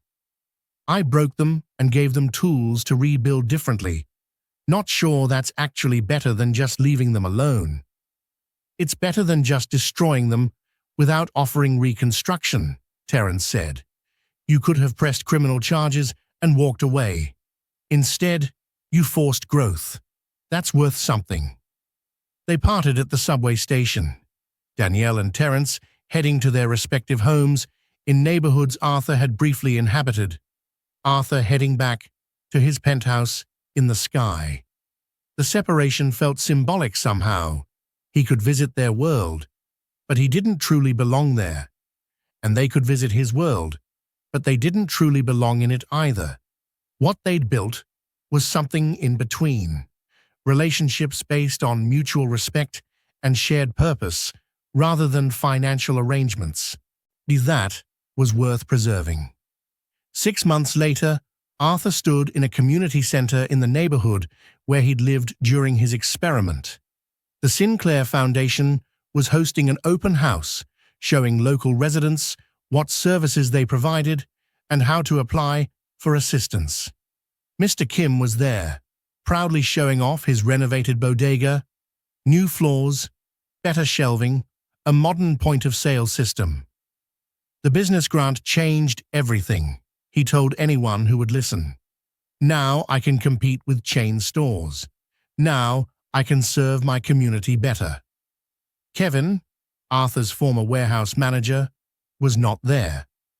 Arthur had heard through Roger that he'd struggled to find new employment after his firing, eventually taking a management position at a smaller company for significantly less pay. Arthur felt neither satisfaction nor guilt about this. Kevin had been a poor manager, and his downfall had been the consequence of his own actions rather than Arthur's experiment. Regina, the HR director who'd fired Arthur and then gotten promoted, sent a representative from the distribution center. They were interested in partnering with the foundation to provide educational opportunities for warehouse workers. The representative mentioned Regina had spoken highly of Arthur's commitment to addressing systemic inequities, quite different from her assessment a year ago when she'd called him exploitative. People change their assessments when your actions aligned with your stated values. Danielle and Marcus arrived together. She'd brought her fiancé to meet Arthur finally. Marcus was exactly as described: kind, patient, quietly confident. He shook Arthur's hand with a firm grip and said, "Thank you for giving Danielle the opportunity that launched her career. She earned everything that followed, but she needed the initial chance." "She would have gotten there regardless," Arthur said. "I just accelerated the timeline." "Maybe, but timing matters in life. Sometimes the difference between success and failure is someone opening a door at the right moment." They were interrupted by a commotion at the entrance. Arthur looked over and saw Julian standing awkwardly in the doorway, looking uncertain whether to enter. Arthur excused himself and walked over. "What are you doing here?" Arthur asked. "I saw the announcement about the open house. I wanted to see—" Julian trailed off, then started again. I wanted to see if what you're doing is real or just performance."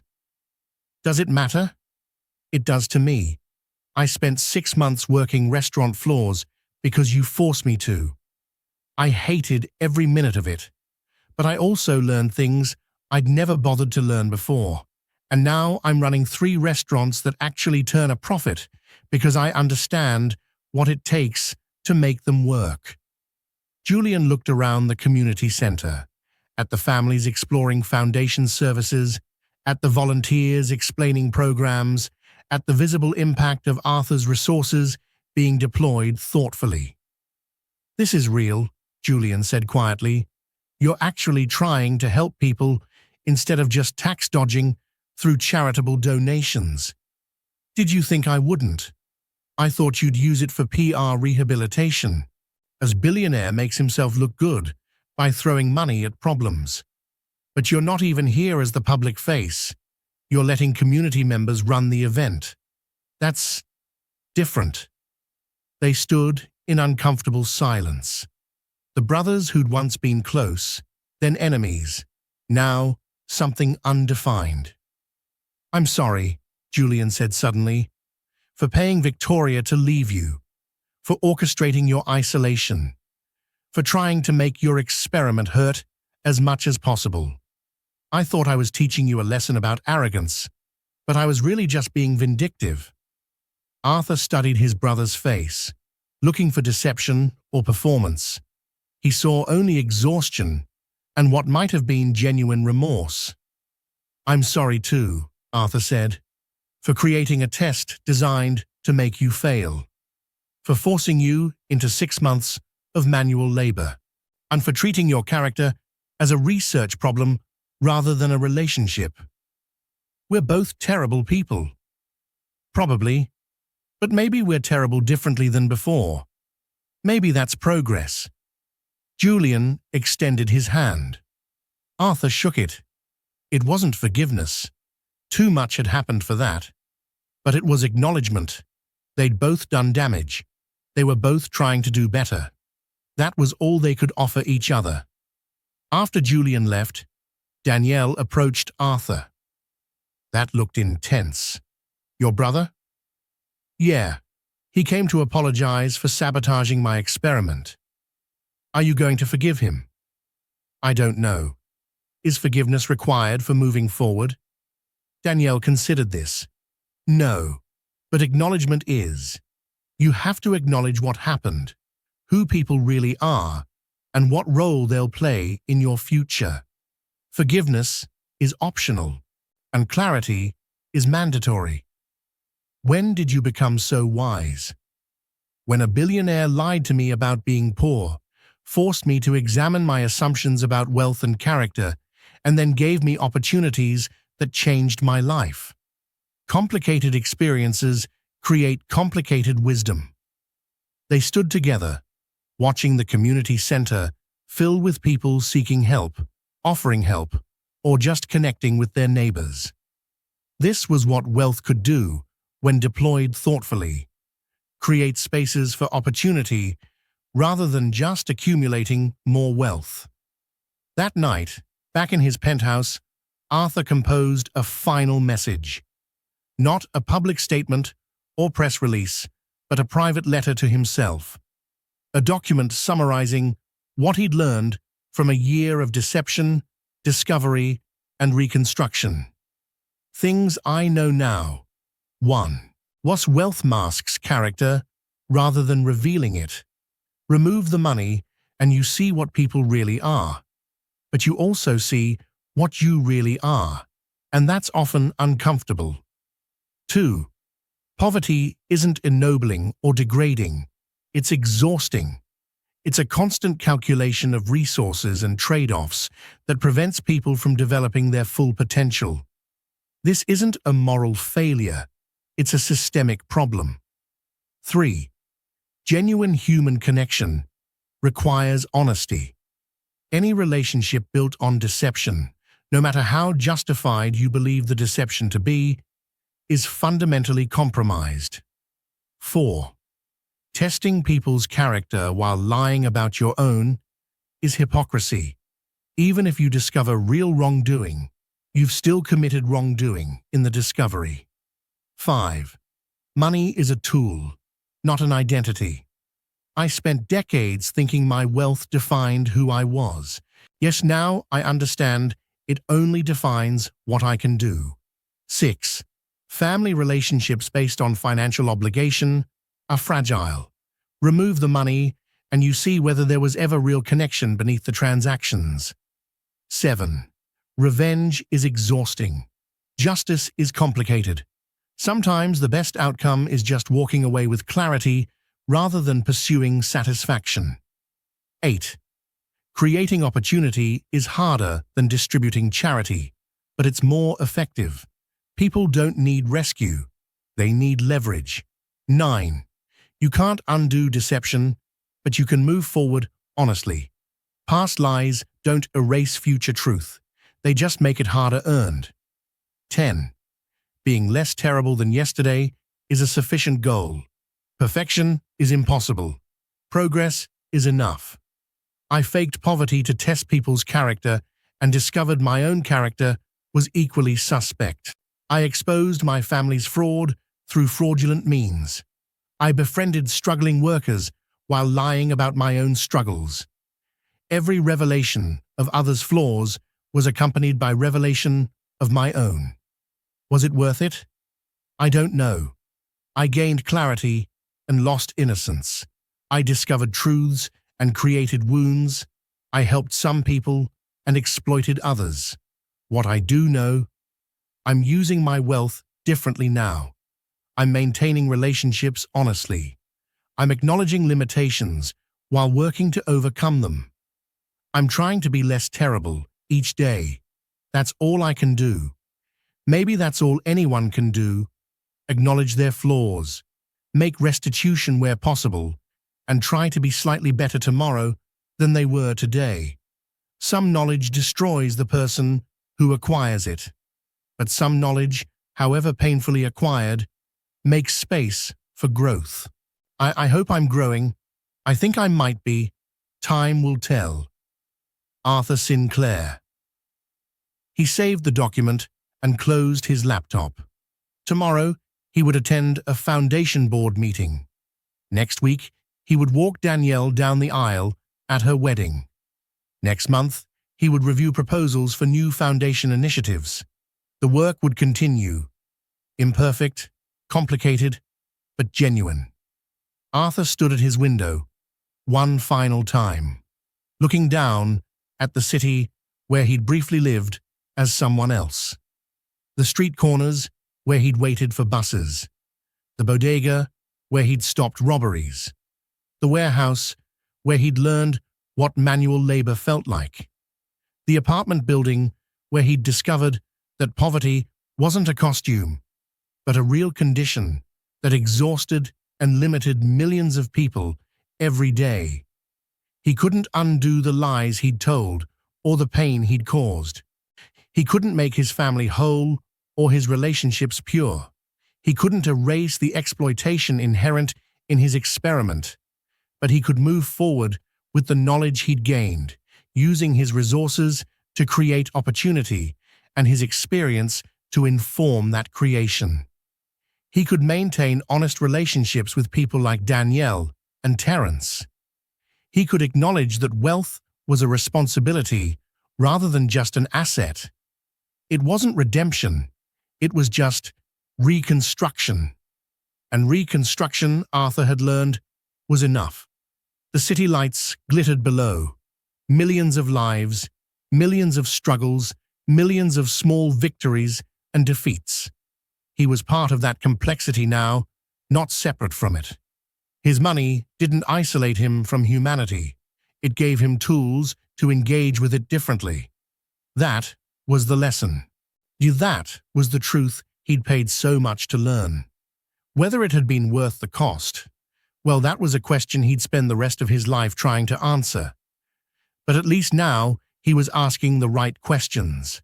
And sometimes that was the only victory that mattered. And so Arthur Sinclair learned what so many of us fear to discover, that removing the mask reveals not just others' true faces, but our own. His billions couldn't buy him love, but his poverty couldn't earn him redemption either. What saved him wasn't wealth or want. It was the courage to acknowledge both his wounds and the wounds he caused. As you close this chapter, I leave you with this blessing. May you have the courage to test your own foundations, the wisdom to recognize truth when it's painful, and the grace to rebuild when everything falls apart. And may you value character over comfort, and may you never mistake transaction for connection. Now here's my challenge to you, and I believe you're brave enough to accept it. If this story moved you, if it made you question something about your own life, if it stirred even one uncomfortable truth in your soul, then prove it.